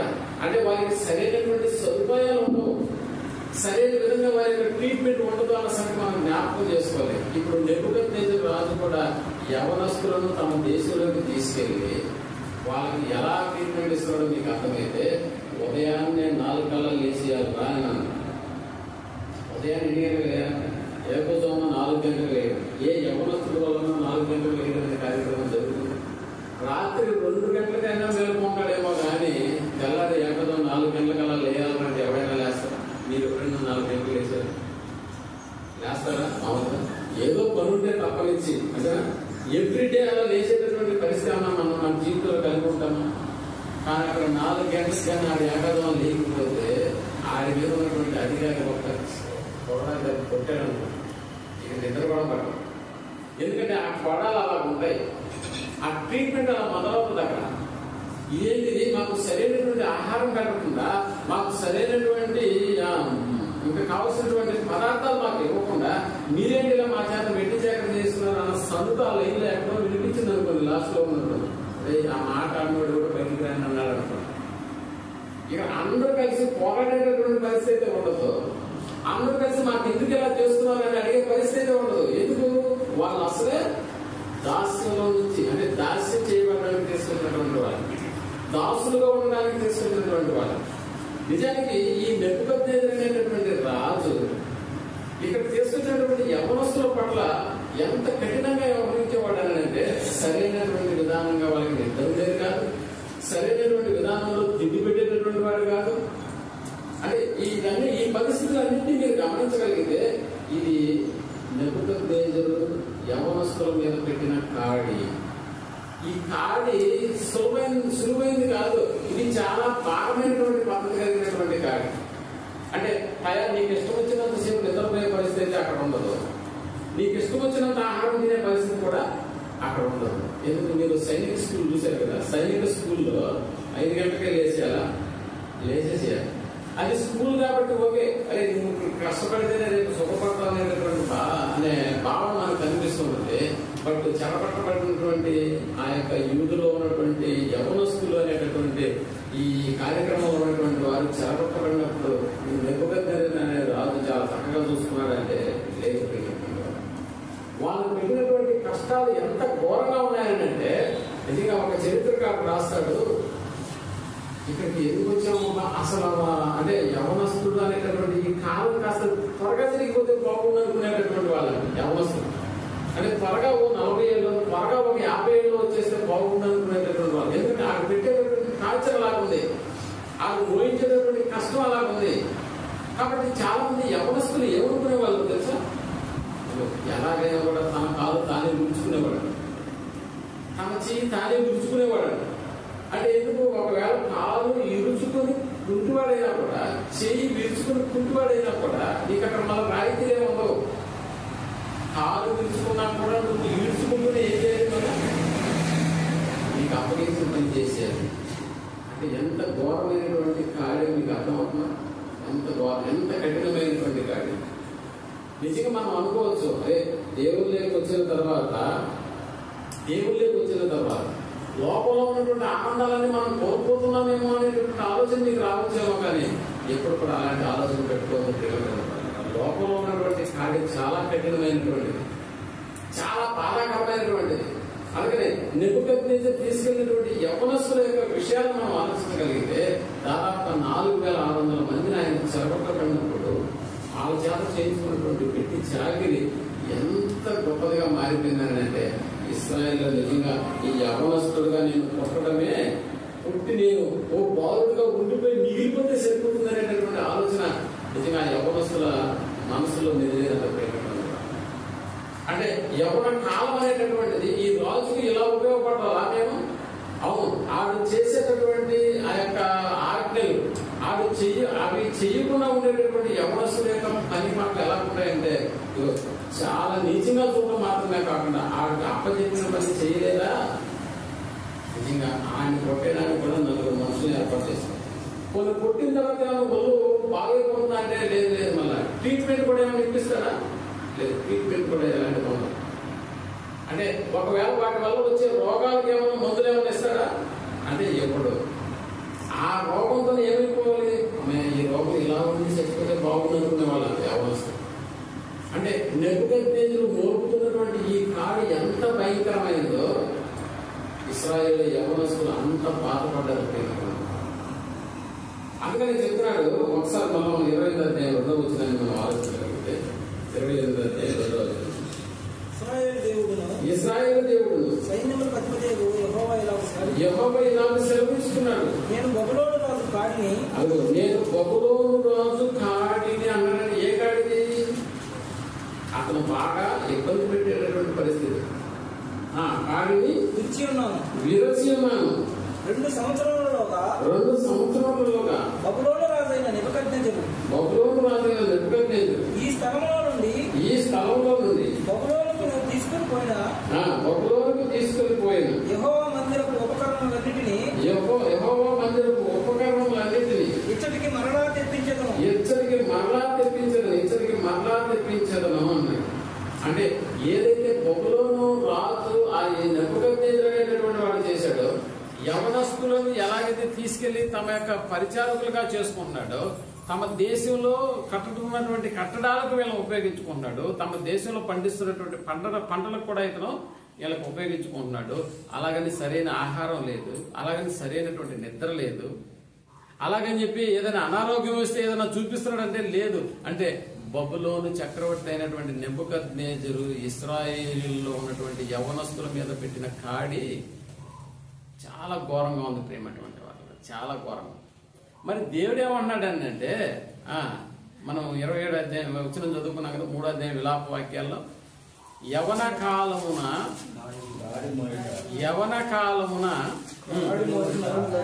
కాడి మోయుట నరునికి మేలు, అతని మీద దాన్ని మోపిన వాడు యెహోవా. ఇప్పుడు మీరు ఆలోచన చేయండి, దేవుడే ఒక కాడి యవనస్తుల మీద పెడితే అది మోయడం యవనస్తుడికి ఎలా మేలవుతుంది? అసలు దేవుడు పెట్టే కాడేంటి? దేవుడు పెట్టే కాడేంటో నీకు అర్థం అవ్వాలంటే లోకంలో ఒక రాజు పెట్టినటువంటి కాడి నీకు అర్థం అవ్వాలి. ఆ మధ్య సోమస్పేటలో నాకు తెలిసిన ఒక చింతపండు వ్యాపారస్తుడు ఉండేవాడు. చింతపండు వ్యాపారస్తుడికి నేను కలెక్షన్ దండానికి వెళ్ళినప్పుడు ముందు పక్క ఒక నాసి రకమైనటువంటి చింతపండు పెట్టేవాడు ప్రారంభంలో, షాప్ మొదట. ఇప్పుడు కొనేటటువంటి వాడు వచ్చి ఇదేంటిది ఇలాగుంది, మంచి చింతపండు లేదా అని అడుగుతాడంట దాన్ని చూసి. అప్పుడు మంచి చింతపండు ఇక్కడ కాదు ఉండేది, లోపలికి రా అని చెప్పి లోపలికి తీసుకుపోయి చూపిస్తాడంట. నేను అడిగాను, అదేంటన్నా మంచి చింతపండు కూడా దాన్ని మొదట్లోనే పెట్టేవచ్చు కదా అని అంటే, మంచి పండుని ఆడే చూస్తే వాడు కొనడంట, దాన్ని పక్కనే పెడితే వాడు కొనడంట, ఇంకా మంచిది ఏమైనా ఉందా అని అడుగుతాడంట. అందుకని దాన్ని జాగ్రత్తగా లోపల పెడతాను, బాగలేని దాన్ని ముందు పెడతాను. ఎందుకు? దాని యొక్క వేరియేషన్ నీకు అర్థమైతే, ఏది మంచో ఏది చెడో నీకు అర్థమైతే అప్పుడు దాన్ని డబ్బులు ఇచ్చుకోవడానికి, ఎంతైనా ఇచ్చుకోవడానికి కూడా నువ్వు ఇష్టపడతావు. కాబట్టి ఇక్కడ మనం ఆలోచన చేయాల్సింది ఏంటంటే, దేవుని యొక్క కాడి, దేవుడే యవనస్తుల మీద కాడి పెడితే ఈ కాడి నీకు అర్థం అవ్వాలంటే లోకంలో ఒకడెవడన్నా కాడి పెడితే ఆ కాడి నీకు అర్థమైతేనే దేవుడు పెట్టినటువంటి కాడి దాని యొక్క విలువేంటో నీకు అర్థమవుతుంది. ఇప్పుడు బాగా అర్థమైందా? యవనస్తులను ఎందుకు నెబుకద్నెజరు తీసుకెళ్తున్నాడు? యెహోవా ఆలయంలో ఉన్నటువంటి ఆభరణాలు, లేకపోతే అక్కడ ఉన్నటువంటి ఉపకరణాలు, విలువైనటువంటి వాటిని. అసలు నిజంగా యెరూషలేము అనేటటువంటి దేవాలయం మనకు తెలుసు కదా, సొలొమోను కట్టించినట్టు. దేంతో కట్టించాడు? రాయి, మట్టి, ఇసుక కాదు. ప్రతి రాయి వెనకాల, రాయి మీద రాయి పెట్టడానికి కూడా మధ్యలో బంగారం ఉపయోగించేవాడు. చుట్టుపక్కల ఉన్నటువంటి రాజ్యాల వాళ్ళకి, అంటే నాకు తెలిసి దాదాపుగా 300 సంవత్సరాలు ఆ దేవాలయంలో అర్చనలు ఇవన్నీ జరిగాయి. ఇవన్నీ జరిగిన తర్వాత ప్రతి చుట్టుపక్కల ఉన్నటువంటి రాజులు, చక్రవర్తుల కన్నంత యెరూషలేము మీద పడిందన్నమాట. అరే అక్కడికి యుద్ధానికి వెళ్తే, లేకపోతే అక్కడ దోచుకునే దానికి వెళ్తే మనకు అక్కడ కావలసినంత బంగారం వస్తుంది అని దేవాలయాన్ని కొల్లగొట్టేసేటటువంటి కార్యక్రమం ఏర్పడేది. అంటే ఒక రకంగా చెప్పాలంటే ఇశ్రాయేలులో, అంటే ఇశ్రాయేల్లో అక్కడ ఉన్నటువంటి యెరూషలేములో ఉన్నటువంటి దేవాలయం చుట్టుపక్కల ఉన్నటువంటి రాజులకు, చక్రవర్తులకు ఎలా కనిపించిందంటే ఓ ఏటీఎం లాగా కనిపించింది. మనం కూడా చూడండి, డబ్బులు కావాల్సినప్పుడు ఏటీఎం సెంటర్ ఎక్కడ ఉందా అని వెళ్తాం. అది మనం దాచుకున్న డబ్బులు, మన ఖాతాలో ఉన్న డబ్బులు తెచ్చుకోవడానికి వెళ్తాం. కానీ యెరూషలేము ప్రాంతంలో ఉన్నటువంటి ఆ దేవాలయాన్ని చుట్టుపక్కల ఉన్నటువంటి చక్రవర్తులంతా ఏటీఎం లాగా దాన్ని వాడుకునే వాళ్ళంట. అంటే పోవడం, దోచుకోవడం, ఎదురు తిరిగినటువంటి వాళ్ళని చంపివేయడం. ఇంకా కావాలంటే అక్కడ ఉన్నటువంటి యవనస్తులను, యవన రాళ్ళను కూడా ఏం చేస్తున్నారు? తీసుకెళ్లిపోవడం. అలాంటి కోవలో తీసుకెళ్లిపోయినటువంటి వాళ్ళే నెబుకద్నెజరు అనేటటువంటి చక్రవర్తి. పోనీ తీసుకెళ్లినటువంటి యవనస్తులు ఏమైనా సరిగా చూసుకుంటున్నాడా? లేదు. దేవుడే యవనస్తుల మీద కాడి పెడితే ఇప్పుడు ఆ కాడి మనకు అర్థం కావాలంటే లోకంలో జరుగుతున్నటువంటి కాడి నీకు అర్థం అవ్వాలి. లోకంలో ఏం జరిగింది? ఒకనాడు నెబుకద్నెజరు అనేటటువంటి రాజు యవనస్తులను కొల్లగొట్టుకుని వెళ్ళిపోయినాడు. తన దేశంలో వారికి కావాల్సినటువంటి వాటన్నింటినీ కూడా ఏం చేస్తున్నాడు అని అంటే వాళ్ళ చేతనే చేయించుకుంటున్నాడు. కాబట్టి చాలా క్రూరమైనటువంటి వాడుగా నెబుకద్నెజరు అనేటటువంటి రాజు యవనస్తుల మీద తాను ఉపయోగిస్తున్నటువంటి ఆ పని కార్యక్రమాలను బట్టి యవనస్తులకు ఎలా తయారైపోయాడని అంటే అతడు ఒక శత్రువులాగా తయారైపోయాడు. సో అతడు మోపుతున్నటువంటి ప్రతి కాడి వెనకాల మనకు కనిపిస్తున్నటువంటిది ఆనందం కాదు ప్రియమైనటువంటి వాళ్ళరా, అదొక దౌర్భాగ్యమైనటువంటి పరిస్థితి. బాగా ఆలోచించండి. అందుకనే ఇక్కడ అంత కాడి వాళ్ళు మోస్తున్నా కూడా, యవనస్తులు మోస్తున్నా కూడా నిజంగా దేవుడు వారిని ఏం చేస్తున్నాడు అని అంటే అంత దాస్యంలో ఉన్నా కూడా వారికి ఆరోగ్యాన్ని ఇస్తున్నాడంట. వారికి అంత దాస్యంలో ఉన్నా కూడా వారికి ఎలాంటి ఇబ్బందులు లేకుండా చూసుకుంటున్నాడట. కారణం ఏంటంటే మళ్ళా దేవుడి వైపు వాళ్ళు తిరగడానికి, మళ్ళా దేవుడి వైపు తిరిగితే దేవుడు మళ్ళా మరొక ఛాన్స్ వాళ్ళకి ఇవ్వడానికి. మనకు తెలుసు కదా, కరోనా అనేటటువంటి దాదాపుగా మన ప్రాంతంలో ఎన్ని రోజులు హవా నడిచింది? 2 సంవత్సరాలు, 2020 నుంచి, అంతే కదా. 19 లాస్ట్ లో ఒకటి చచ్చిపోయాడులే, 31వ తారీఖు. అందుకని COVID-19 అనే పదం ఎందుకు వచ్చిందో తెలుసా? 19 అంటే 2019 సంవత్సరం డిసెంబర్ 31వ తారీఖు ఫస్ట్ కేసు నమోదైంది. డిసెంబర్ 31, 2019. అందుకని COVID-19 అనేటటువంటి పదం వచ్చింది. వాళ్ళు 1వ తారీఖు చచ్చిపోయింటే కూడా 2020 వచ్చి ఉండేదే ఆ కాలానికి. సో ఇక్కడ మనం ఆలోచన చేసినట్టుగా ఆ కరోనా అనేటటువంటి 2 ఏళ్లు మన మధ్యలో హవా నడిచింది. ఈ 2 ఏళ్లు మన మధ్యలో నడుస్తున్నప్పుడు, 2 ఏళ్ళు అంటే ఇప్పుడు ఎన్నేళ్ళు గడిచిందండి? 3 ఏళ్ళ. ఇప్పుడు 3 ఏళ్ళ కంటే మీ ఏమండి 2 ఏళ్ళు మొత్తం కలిపి 5 ఏళ్ళకి నేను ఇంకా పుట్టలేదనే వాళ్ళు ఎవరన్నా ఉన్నారు ఇక్కడ? అందరూ పుట్టినటువంటి వాళ్ళని, అందరూ కరోనాని అనుభవించినటువంటి వాళ్ళని, అందరూ కరోనాకి సంబంధించినటువంటి వీడియోలు అవన్నీ కూడా మనం వాట్సాప్లో లేకపోతే టీవీలో చూసినటువంటి వాళ్ళని. ఎంతో మంది జనాల్ని ఎలా చేసేస్తున్నారో తెలుసా? భూస్థాపన ఎలా చేస్తున్నారో తెలుసా? ఓ ప్రొక్లైనర్ తీసుకెళ్లి నెట్టేస్తుంది, అలాగనే శవాలన్నింటినీ నెట్టేస్తుంది. మీకు తెలుసో లేదో, కరోనా టైంలో నేను ప్రతిరోజు బోడికొడతాడికి వెళ్ళేవాడిని. ఎందుకని అంటే బోడికొడతాడికి వచ్చేటటువంటి ఆ అంబులెన్స్ ని, గవర్నమెంట్ హాస్పిటల్ నుంచి వచ్చే అంబులెన్స్ లో 15 శవాల కంటే తక్కువ ఉండేటివి కాదు, అలాగని ఎక్కువ వేసేవాళ్ళు కూడా కాదు. 15 శవాల ఎలా వేసేవాళ్ళు అంటే వాళ్ళకి ఒక సపరేట్ గా ఒక కవర్ లో పెట్టి పంపించేవాళ్ళు. నిజంగా ఆ వ్యాన్ రాగానే అక్కడ ఉన్నటువంటి కొంతమంది దాన్ని కాల్చాలా పొడచాలా అని అడిగేటటువంటి వాళ్ళు. అంటే ఏ వ్యక్తి అయితే సంబంధించి కరోనా వ్యక్తి ఉన్నాడు ఆ వ్యక్తికి సంబంధించిన అటెండర్ ఒకడు వచ్చేవాడు. అందరూ రాదా? అందరూ రాదు. భర్త చనిపోయినా భార్య రాదు, భార్య చచ్చిపోతే కూడా భర్త రాదు. పిల్లలు ఎక్కడో ఉంటారు, స్నేహితులు ఎక్కడో ఉంటారు, బంధువులు ఎక్కడో ఉంటారు. కనీసం చివరి చూపు చూసుకునేదానికి కూడా అవకాశం ఉంటుందా? లేదు. అలా లేదు కదా. ఇప్పుడు కరోనా అనేటటువంటిది ఇప్పటికి అది వచ్చి 5 ఏళ్ళు అయినా కూడా మనం ఎందుకు ఇంకా బతుకున్నాం చెప్పండి? కరోనాలో ఎందుకు పోలేదు మనం? మీకు అర్థమవుతుందా? కరోనా అనేటటువంటిది ఒక కాడి అనుకున్నాం. నిజంగానే కాడి కదా, ఇంత దగ్గరగా కూర్చునే వాళ్ళమా? ఇందాక రాగానే సోదరులు చెప్పాడు, అనుకున్న వాళ్ళు అంత ముందుకు రండి అన్నాడు. అదే కరోనాలో నడిచేటప్పుడు, కరోనా నడుస్తుంది అనుకోండి, అప్పుడు సామాజిక దూరం అంటే ఇక్కడ ఒకడు కూర్చుంటే ఆడ ఒకడు కూర్చోవాలి. అంటే పరీక్ష రాస్తున్నా, కాలేజీలో పరీక్షలు పెడుతున్నా, అక్కడొకడు అక్కడొకడు కూర్చోవాలా, అలా ఉండేదన్నమాట. అంటే వీటన్నింటినీ మనం అనుభవించాం, చూసామా? నిజానికి చెప్తున్నాను, నేనైతే దాదాపు 600 మందికి కరోనా టెస్ట్ నేను చేశాను, స్వయంగా నేను చేశాను. ఎక్కడైతే కాలు వస్తుందో ఆ కాలు, ఎందుకంటే నేను మెడికల్లో కూడా పనిచేస్తాను కాబట్టి ప్రతి ఇంటికి ఆ కరోనా బాధిత ఇంటికి వెళ్ళి కూడా ఆడికి టెస్ట్ చేసి వస్తున్నప్పుడల్లా వాళ్ళ చూపంతా నా మీద ఉండేది. ఒరే ఈడు ఎంతమందికి చేస్తాడు, ఈడికి వచ్చిందా లేదా అనేటటువంటి డౌట్. నేనేం చెప్తున్నానంటే కరోనా అనేటటువంటి ఒక కాడి కింద కూడా మనం బతికాము. ఇప్పుడు ఆ కరోనా అనేటటువంటి కాడి కాస్త దూరం అయ్యి 3 ఏళ్ళు అయింది, అయినా కూడా మనం బతికే ఉన్నాం. ఇప్పుడు నీకు అర్థమవుతుందా? కరోనా నీకు పాజిటివ్ వచ్చినా కూడా దాన్ని నిలదొక్కునేటటువంటి ఒక సామర్థ్యాన్ని దేవుడు నీ అవయవాల్లో కలిగించకపోతే నువ్వు ఎంత దూరం వచ్చేవాడువా? కాదు కదా. అలాగే నెబుకద్నెజరు కాలంలో యవనస్తులను తీసుకెళ్లి వాడు కష్టపెట్టినా, ఇబ్బందులు పెట్టినా కూడా నిజంగా ఆ యవనస్తులు బ్రతికే ఉన్నారా? దానికి కారణం దేవుడే అన్న సంగతి మనం మర్చిపోవాలి. కాబట్టి కరోనా అనేటటువంటిది అంటే యవనస్తుల మీద ఈరోజు నిజంగా ఎవరి జీవితాలు, యవనస్తుల మీద ఎవరి ప్రభావం కనిపిస్తుందని అంటే ఇదిగో పాపం. ఆ రోజంటే కాడి, నెబుకద్నెజరు అతడు చూపించేటటువంటి వెట్టి చాకిరి, చేయించేటటువంటి వెట్టి చాకిరి, పెడుతున్నటువంటి కష్టాలు నష్టాలు ఇవన్నీ కూడా భరించలేనటువంటి పరిస్థితిలో ఆ యవనస్తులే తమ కాళ్ళు చేతులు విరగ్గొట్టుకునేటటువంటి పరిస్థితి ఏర్పడ్డా కూడా నిజంగా మరణించేటటువంటి పరిస్థితి కూడా కొందరి జీవితాల్లో కూడా జరిగిందండి. అంటే వాళ్ళు తమకు తాము ఏమైపోతున్నారంటే ఆత్మహత్యలు చేసుకున్నారంట. ఎందుకంటే ఈ బతుకు బతకలేము, ఈ వెట్టి చాకరి మనం చేయలేము అనేటటువంటి. అందుకనే ప్రియమైనటువంటి వాళ్ళరా, ఇలాగా నిజంగా ఒక కరోనా అనేటటువంటిది కూడా నేటి మన జీవితాల్లో ఒక కాడిలాగా అది మన మీద తన ప్రయత్నాన్ని చూపించినా కూడా ఈనాడు మనం ఏం చేసుకున్నామని అంటే ఆ కరోనా అనేటటువంటి కాడి కింద లేవు ప్రియమైనటువంటి వాళ్ళు.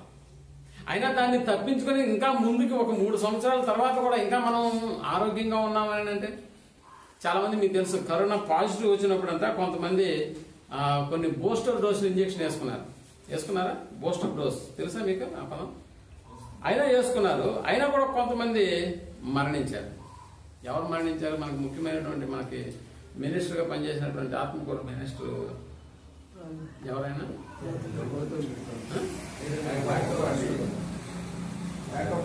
మేకపాటి గౌతమ్ రెడ్డి తెలుసు కదా, positive case. But booster dose కూడా వేసుకున్నాడు. ఆయన మేకపాటి మీరు ఆయన జిమ్ చేసే ఫోటో చూసారా ఎప్పుడైనా? ఎంత చక్కటి శరీర దేహం ఆయనకు ఉందని అంటే ఎక్సర్సైజ్ చేస్తాడు. ఎవ్రీడే 2 hours చేస్తాడంట. ఎవ్రీడే 2 గంటల సేపు ఎక్సర్సైజ్ చేయిందే బయటికి రాడంట. అలాగని సినిమా యాక్టర్, కేరళలో సినిమా యాక్టర్ ఒక అతను మలయాళం పునీత్ రాజ్ కుమార్ చూసారా? అంటే ఒకప్పుడు కరోనా బారిన పడిన వీళ్ళందరూ కూడా వాటి వల్ల వేసుకునేటటువంటి బూస్టర్ డోస్ వల్ల మాకేంట్లే ఇంకా లైఫ్ చాలా ఈజీ అయిపోయింది, ఇక కరోనా మా జీవితంలో రాదు అని అనుకున్నటువంటి వాళ్ళు కూడా ఆ తర్వాత కాలంలో ఏమైపోయినారు? వాళ్ళు మంచి ఏది జబ్బుతో చనిపోలేదు, ఏదో ఒక రోగం వచ్చి చనిపోలేదు వాళ్ళు. అయినా కూడా వాళ్ళు ఏమైపోయినారంటే ఉన్న పలంగా అలా ఎక్సర్సైజ్ చేసి అలా వచ్చి కూర్చున్నాడు పునీత్ రాజ్ కుమార్. అక్కడికే మరణించినాడు. గౌతమ్ రెడ్డి గారు కూడా అంతే. ఏదో అనారోగ్యం వచ్చి చనిపోయినటువంటి దేహం కాదది. అయినా ఈనాడు బూస్టర్ డోస్ వేసుకోకపోయినా, కరోనాకు సంబంధించిన మందులు వాడకపోయినా, అసలు ఈ కరోనానే రాకపోయినా కూడా ఈరోజు మళ్ళా 3 ఏళ్ళు దాన్ని దాటి మళ్ళా ఆనందంగా ఉండడం అంటే దీని వెనకాల ఎవరున్నారో నీకు అర్థమవుతుందా? దేవుడు అన్న పదం ప్రేమ. అందుకనే యవన కాలమున దేవుడే ఒక కాడిని యవనస్తుడి మీద పెడుతున్నాడు అని అంటే అది అతనికి మేలు ఎలా అవుతుంది? ఆ యవనస్తుడికి అది మేలుగా ఎలా పరిగణించబడుతుంది? కాడి అని అంటే మనకు తెలుసు అది బరువు, అది చాలా ఇబ్బంది పెట్టేటటువంటి పరిస్థితి అని మనకు తెలుసు.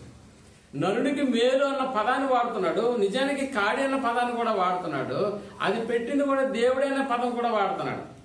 ఇది ఎలా సాధ్యమవుతుంది? ఈ యొక్క వచనాన్ని మనం ఎలా ఆలోచన చేస్తే బాగుంటుంది ప్రియమైనటువంటి వాళ్ళం?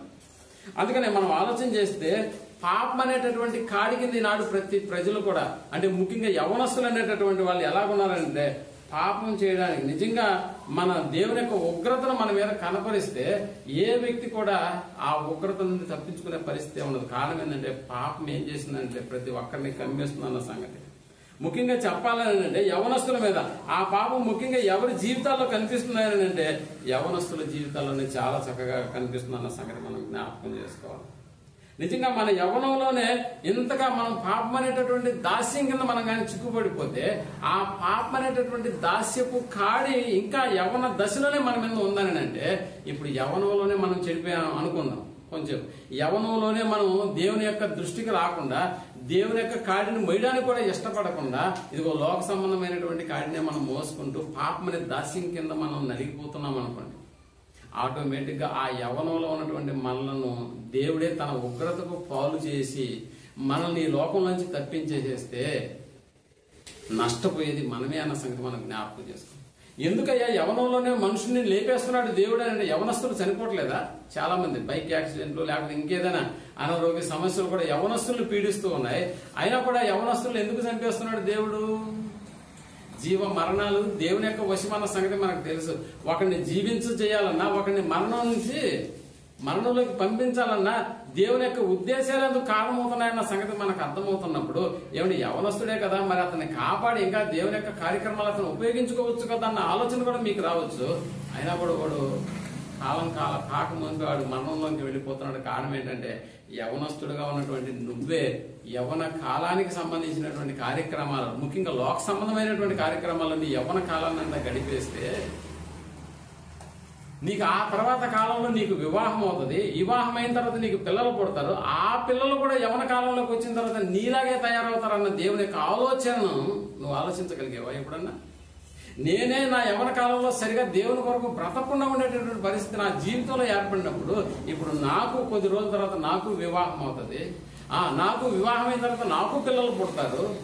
నాకు పుట్టిన పిల్లలు కూడా నాలాగే నా యవనంలో నేను ఎలాగున్నానో అలాగే వాళ్ళు కూడా తయారైతే ఇప్పుడు ఈ యవనంలో ఉన్న నేను దేవునికి ఉపయోగపడలేదు. రేపు వివాహమై నాకు పిల్లలు కలిగితే ఆ పిల్లలు కూడా దేవునికి ఉపయోగపడకపోతే ఇక తరం వెంబడి ఎలా వెళ్ళిపోతుందంటే దేవుని యొక్క ఆలోచనలు మనకు తెలుసు కదా.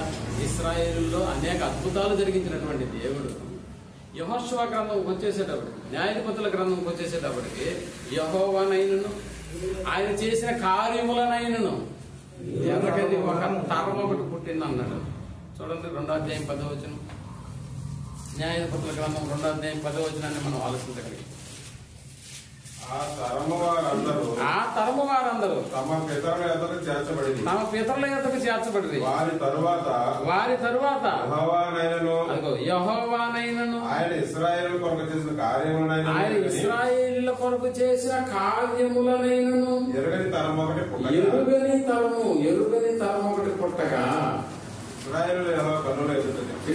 ఏం జరుగుతుంది? ఇశ్రాయేలు ఆ తరం ఒకటి పుట్టింది. ఆ తరం ఒకటి అంటే మనమే సరిగా దేవుడి కొరకు పెరగనటువంటి ఎవరి కాలం గడిపాము.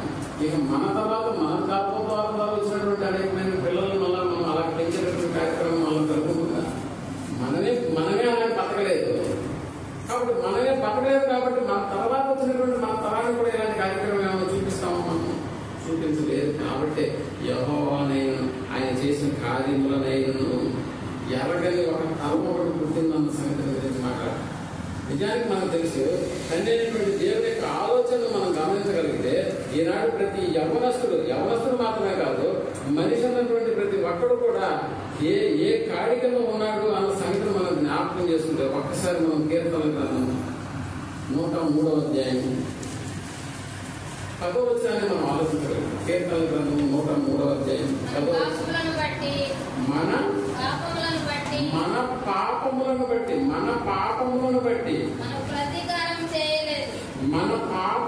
బట్టి మనకు ప్రతీకారము చేయలేదు అన్నాడు. ఇప్పుడు నీకు కరోనా అనేటటువంటిది వచ్చినా కూడా మనం ఎందుకు మళ్ళా దాని తర్వాత వచ్చేటటువంటి సంవత్సరం హ్యాపీ న్యూ ఇయర్ జరుపుకున్నాం? ఎందుకంటే మన పాపములను బట్టి మనకు ప్రతీకారం చేయలేదు. ఎవరు చేయలేదు? నిజానికి మన పాపములను బట్టి దేవుడు మనకి ఏం చేస్తుందండి? ప్రతీకారం చేయాలా? మన పాపములను బట్టి మనకు ప్రతీకారం చేసేయాలి. మన దోషములను బట్టి మనకు ప్రతిఫలము ఇవ్వలేదు. ఇప్పుడు కరోనా దాటి కూడా మళ్ళీ 2వ సంవత్సరం 3వ సంవత్సరంలోకి వచ్చేసావు. దేన్ని బట్టి వచ్చావు తెలుసా? ఇక్కడికి ఈ రోజు 22వ తారీఖు మార్చి నెల 2025వ సంవత్సరంలోకి వచ్చి కూర్చునేసినావు ఇక్కడ. దేన్ని బట్టి? నీకు గొప్పతనాన్ని పెట్టా, లేదా మనకు గొప్పతనాన్ని పెట్టా? కాదు. నీ దోషములను బట్టి చూస్తే మన లెక్క చూస్తే చాలా ఉన్నది. ఏది ఉగ్రతను కనపరిచడానికి చాలా కార్యక్రమాలు మనం చేసేస్తున్నాం. అయినా కూడా దేవుడు ఏం చేయలేదు? అదో మనకు ప్రతిఫలం ఇవ్వలేదు. మన పాపములను బట్టి మనకు ప్రతీకారం చేయలేదు. మన దోషములను బట్టి మనకు ప్రతిఫలం ఇవ్వలేదు. భూమి కంటే ఎంత ఉన్నతముగా ఉన్నదో ఆయన యందు భయభక్తులు గలవారి ఎడల ఆయన కృప అంత అధికముగా ఉన్నది అన్నాడు. చూసారా, దేవుని యొక్క కృప ఎంత అధికంగా ఉందంటే ఎన్ని పొరపాట్లు చేసినా, ఎన్ని ఇబ్బందులు పాలు అంటే దేవుని ఉగ్రతకు కావలసిన వాటన్నిటిని మన జీవితంలో పుష్కలంగా ఆయన ఎదుట ఇదిగో నేను చేశాను, నువ్వేం చేస్తావు చేసుకో అన్నట్లుగా నువ్వు చేసినా నిలబడ్డా కూడా దేవుడి కృప నీ మీద ఉంది. కాబట్టి ఇంకా సజీవుల లెక్కలు మనం ఉన్నామా? మన ఆధార్ కార్డు లెక్క మనకు ఉందా? గాలిలో వంతుంది, సూర్యరశ్మిలో వంతుంది, చంద్రుడిలో వంతుంది. ఇలా భూమి మీద బతికేటటువంటి ప్రతి మనుషులు కూడా దేవుడు వంతు కల్పిస్తున్నాడు అంటే దాని అర్థం ఏంటంటే మనం చేసుకున్నటువంటి కొన్ని పుణ్యకార్యాల వల్ల కాదు, మన అతిక్రమముల వల్ల మనల్ని లేపేయాలి. ఆయన కూడా అలా చేయలేదా? చేయలేదు. తర్వాత చదవండి 12వ పడమటికి తూర్పు ఎంత దూరము? ఆయన మన అతిక్రమములను మనకు అంత దూరపరిచి ఉన్నాడు. పడమటికి తూర్పు ఎంత అండి? దగ్గర కాదు. పడమటికి తూర్పు ఎంత దూరమో మన అతిక్రమములను మనకు అంత దూరపరిచి ఉన్నాడు. అంత దూరపరిచి ఉన్నాడు.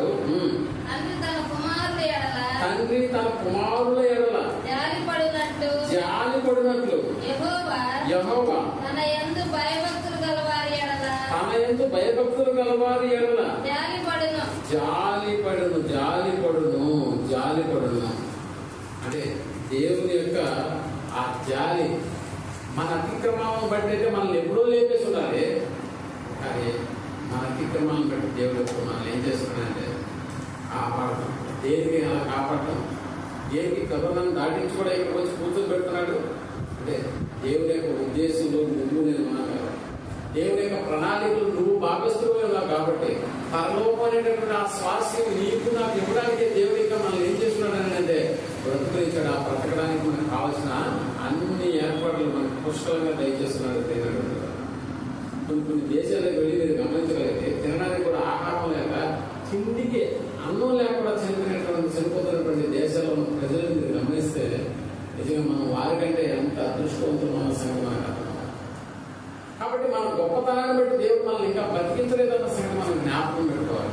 ఒకనాడు ఇశ్రాయేలు నెబుకద్నెజరు కొల్లగొట్టబడినటువంటి యవనస్తుల్లో ఇశ్రాయేల్లో ఉన్నటువంటి యవనస్తులు సైతం ఆ కాడి ఎంత భయంకరంగా మోపిస్తున్నాడో నీకు అర్థమైతే నెబుకద్నెజరు అనే చక్రవర్తి.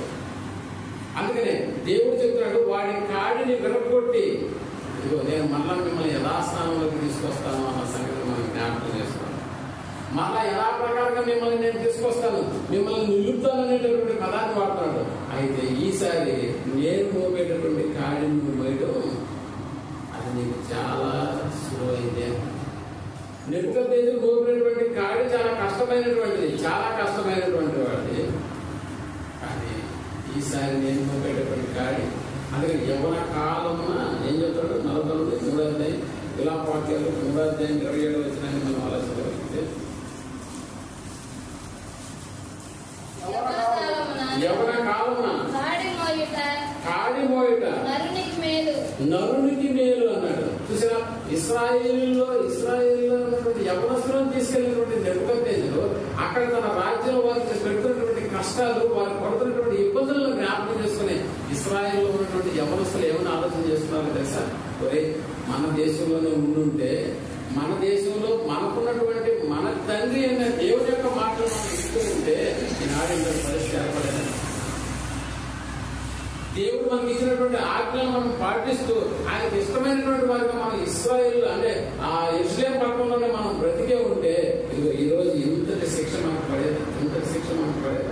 ఆ శిక్ష ఎంత భయంకరంగా ఉందంటే ప్రేమటువంటి వాళ్ళ నిజంగా వాడు 4 గంటల కల్లా లేచేయాలా? లేదు. ఇక తప్పదా? లేదంటే వాడు మళ్ళా పొరపాటు మనుషులు నిలబెడతారు. ఎంత భయంకరమైనటువంటి వెట్టి చాకరీ కేవలం తినాలి, చెయ్యాలి. ఇంకేమైనా నోటు మెదిగితే మళ్ళీ ఏమవుతుంది తెలుసా? మళ్ళా పొరపాటు ఎక్కడ ఆలోచన చేయండి. మన దేశంలో ఉంటే మీరు అప్పుడప్పుడు కూడా మీరు గమనించగలిగితే దుబాయ్, ఖత్తర్ అలాంటి దేశాలకు కొంతమంది వెళ్తుంటారా? అలా వెళ్తున్నప్పుడు నిజంగా అక్కడ వాళ్ళకి దొరికేటటువంటి సమయాన్ని బట్టి వాళ్ళు బైబిల్ పూర్తిగా చదివేస్తున్నారు. అక్కడ ఉన్నటువంటి పరిస్థితులను బట్టి బైబిల్ పూర్తిగా చదివేస్తున్నాం. అన్నా మేము బైబిల్ సంవత్సరంలో 3 సార్లు చదివేస్తున్నామన్నా. అదేంటో అది ఎలా చదువుతుంది, ఎలా వీలవుతుంది మీకు అంటే ఏం చేద్దాం ఉన్నా మేము దేశం ఇక్కడికి వచ్చేసాము. మేము వెళ్తే పనికి వెళ్ళాలి, పని నుంచి రాగానే మళ్ళీ ఎక్కడ ఉండాలి? రూమ్ లో ఉండిపోవాలి. అదేంటది మీకు జలసాకి తిరగడానికి లేదన్నా ఇక్కడ ఉన్న రూల్స్ రెగ్యులేషన్స్ ఎలా ఉంటాయి? మనలాగా ఉంటాయా? ఇక్కడ ఉన్నటువంటి రూల్స్ వేరుగా ఉంటాయి. అక్కడ ఉన్నటువంటి అంటే బానిసత్వం బ్రతుకు మనకు తెలుసు కదా. యేసేపు అనేటటువంటి ఆయన కూడా ఎలా బ్రతికాడు? యేసేపు తెలుసు కదా మీకు. ఆదికాలంలో మనకు పరిచయమైనటువంటి యేసు. బానిసగా తీసుకెళ్ళినటువంటి యేసేపు నిజంగా చేయనటువంటి నేరాన్ని కూడా తీసుకెళ్లి జైల్లో పెట్టారా? ఏమైనా ఎదురు తిరిగారా? లేదు. అలాగే ఇతర దేశాలకు వెళ్తున్నటువంటి మన యవనస్తులను మీరు గమనించండి. వాళ్ళకి వేరే అంటే ఇలాంటి టైంలో కూడా ఏదైనా బయట తిరిగితే అక్కడ ఎందుకు తిరిగామన్న పరిస్థితిని బట్టి అక్కడ ఉన్నటువంటి రూల్స్ రెగ్యులేషన్స్ కూడా వాళ్ళని తీసుకెళ్లి మళ్ళీ జైల్లో పడారు. ఎందుకు వచ్చినా కూడా నేరుగా పనికి వెళ్ళామా, అనేకమైన మళ్ళా రూమ్కి వచ్చేసామా, తిన్నామా, తాగామా, పడుకున్నామా, ఇదేనా? మళ్ళీ నిద్రలేక మళ్ళీ ఎక్కడికి వెళ్తున్నాడు? పనికి వెళ్తున్నాడు. ఇవన్నీ కాదు. ఒక నెల రోజులు నిలుగుతాం, లేకపోతే మన ఊళ్ళో ఉండడానికి వచ్చాడు అనుకున్నాం. ఒక నెల రోజులు ఇక్కడ గడపడానికి వచ్చినప్పుడు ఒక్క క్షణమైన దొరుకుతారా? ఇంట్లో దొరుకుతారా? అక్కడ 2-3 నెలల్లో బైబిల్ కంప్లీట్ చేసినటువంటి వాడు మన ఆంధ్రాకి వచ్చేసేటప్పుడు అస్సలు ఇంట్లో ఉన్నాడు కానీ దొరుకుతారా? అలా అమ్మంటలేదు. నువ్వు ఆడున్నప్పుడే బాగుండేవాడు. ఇక్కడికి వచ్చిన తర్వాత అసలు దొరుకుతుందా మనం చూడడానికి కానీ మాట్లాడడానికి అంటే లేదు. ఇక్కడ ఉండే వ్యాపకాలు ఎక్కువ. ఇక్కడ ఉండే ఇంట్లోకి మరి దూరు మరి స్నేహితులు ఏం చేస్తారు? తీసుకెళ్తారా? అంతే. అంటే కనపడదు. ఇక్కడికి వచ్చి నాకు నిజంగా చెప్పాలంటే ఒక 5-6 ఏళ్ళలో కూడా ఇక్కడ బైబిల్ చదివే అవకాశం ఏమన్నా కదా? అస్సలు. ఎందుకంటే సమయం మనకే సరిపోదు. నిజంగా ఒకప్పుడు దేవుల్లో ఉండేటప్పుడు ఎంత బాగుండేదని నిజంగా ఏర్మియా 100 సార్లు వాళ్ళ యవనస్తులు మొత్తుకున్నాడు. ఆ రోజు మీరు దేవుల్లో ఉన్నారు, దేవుని ఆజ్ఞలు పాటించలేని వాళ్ళు ఎంత ఏర్మియా ప్రవక్త వెళ్ళి ఇశ్రాయేల్లో ఉన్నటువంటి జనులందరికీ హెచ్చరిక చేసినా కూడా ఏర్మియా మాటలు లెక్క చేసేటటువంటి వాళ్ళు కాదు. అందుకని ఎప్పుడైతే నెబుకద్నెజరు దండెత్తి ఆ యెరూషలేము పట్టణానికి వచ్చినాడో ఆ తర్వాత యవనస్తులందరినీ తీసుకెళ్లి ఎక్కడ పెట్టేసుకున్నాడంటే తన దేశంలో పెట్టేసుకున్నట్టు. ఎంత వెట్టి చాకరీ చేసేస్తున్నాడో అన్న సంగతి మీకు అర్థమైతే అయ్యో ఇక్కడ ఉండడం కంటే అక్కడ ఉండడమే మనకి మేలు అనేటటువంటి పదాన్ని వాడు.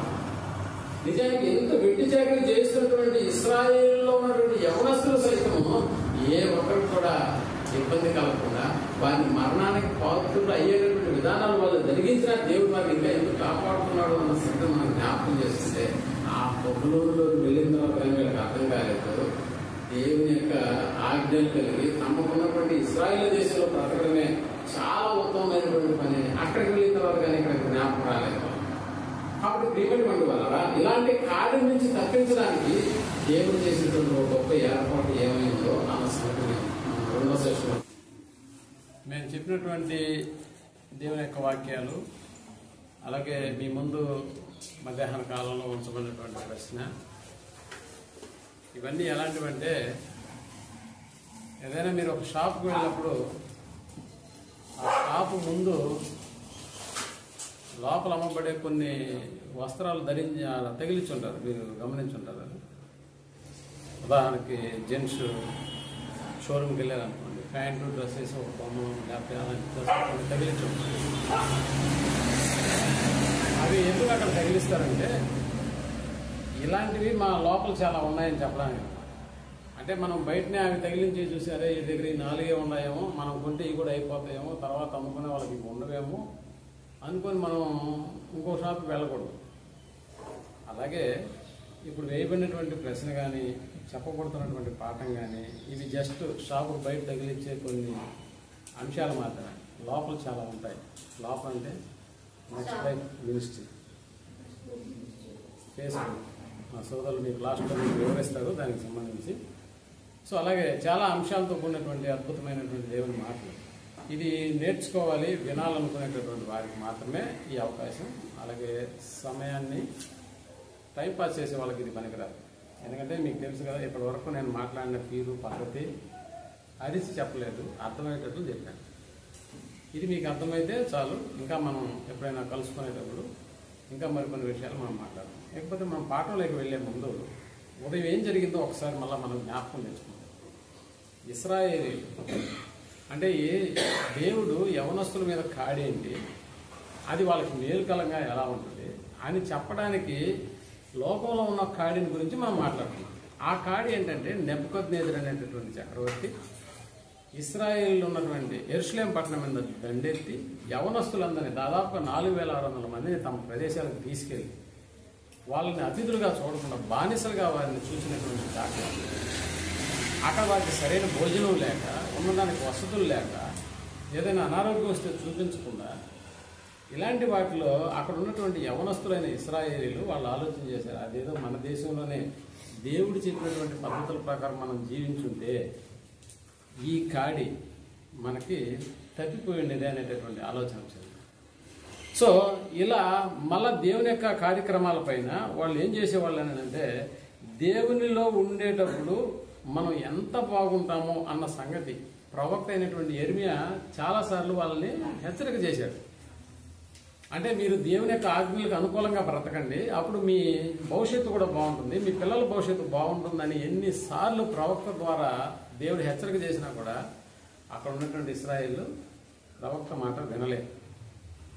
కాబట్టి దేవుడు నెబుకద్నెజరుకు ఆజ్ఞాపించి యవనస్తులందరినీ తీసుకెళ్ళి అక్కడ పెట్టారు. అంటే బానిస బ్రతుకులు, నిజంగా బానిస బ్రతుకులు ఎలా ఉంటాయో చెప్పాను.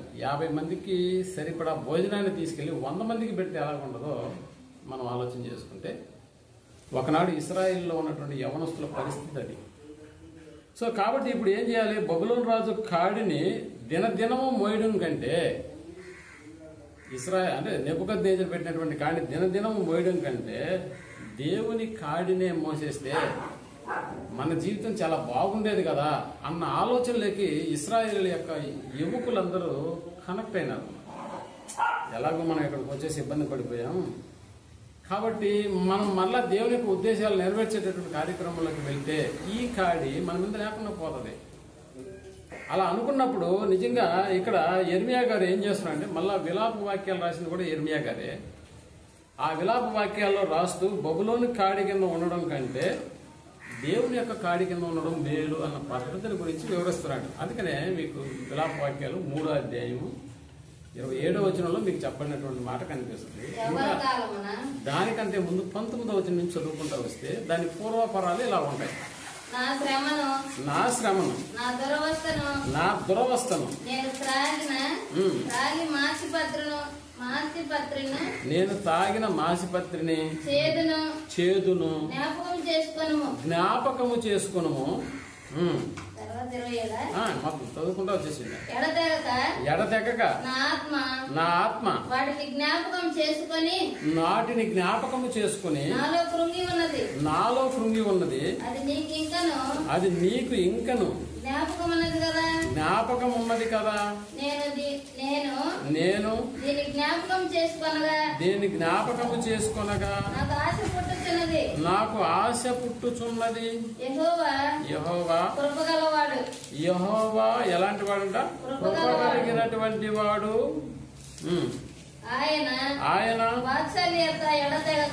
ఆయన వాత్సల్యత ఎడతెగక నిలుచుతున్నది. కనుక మనము ఎలా ఉన్నామంటే, నిర్మూలము కాకుండా ఉన్నామంటే, మనం బానిస బ్రతుకులో ఉన్నా కూడా మనల్ని ఎందుకు దేవుడు ఇంకా చంపలేదు? దేవుని యొక్క కార్యక్రమాలకు వ్యతిరేకంగా మనం జీవించినా తీసుకొచ్చి ఒక బానిస బ్రతుకు కింద ఉంచాడే కానీ మనల్ని చంపలేదు అన్నాడు అక్కడ. అనుదినము నూతనముగా ఆయనకు వాత్సల్యత పుట్టుచున్నది. నువ్వు ఎంతైనా నమ్మదగినటువంటి వాడవు. యెహోవా దేవుడు ఎవరంటే, నా భాగము అని నేను అనుకుంటున్నాను. ఆయన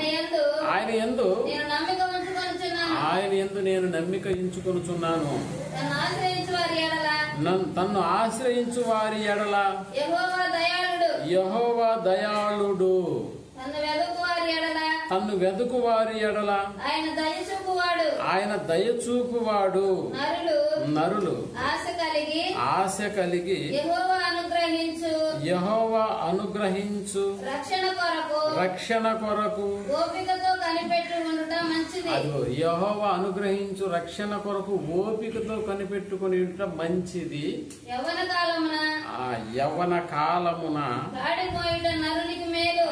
అది చెప్తాడు. అంటే ఇన్ని కార్యక్రమాలు జరిగినా కూడా దేవుడు మనల్ని ఎందుకు కాపాడుతున్నాడంటే, ఆయన కృప కలిగినటువంటి వాడు, ఆయన వాత్సల్యత కలిగినటువంటి వాడు.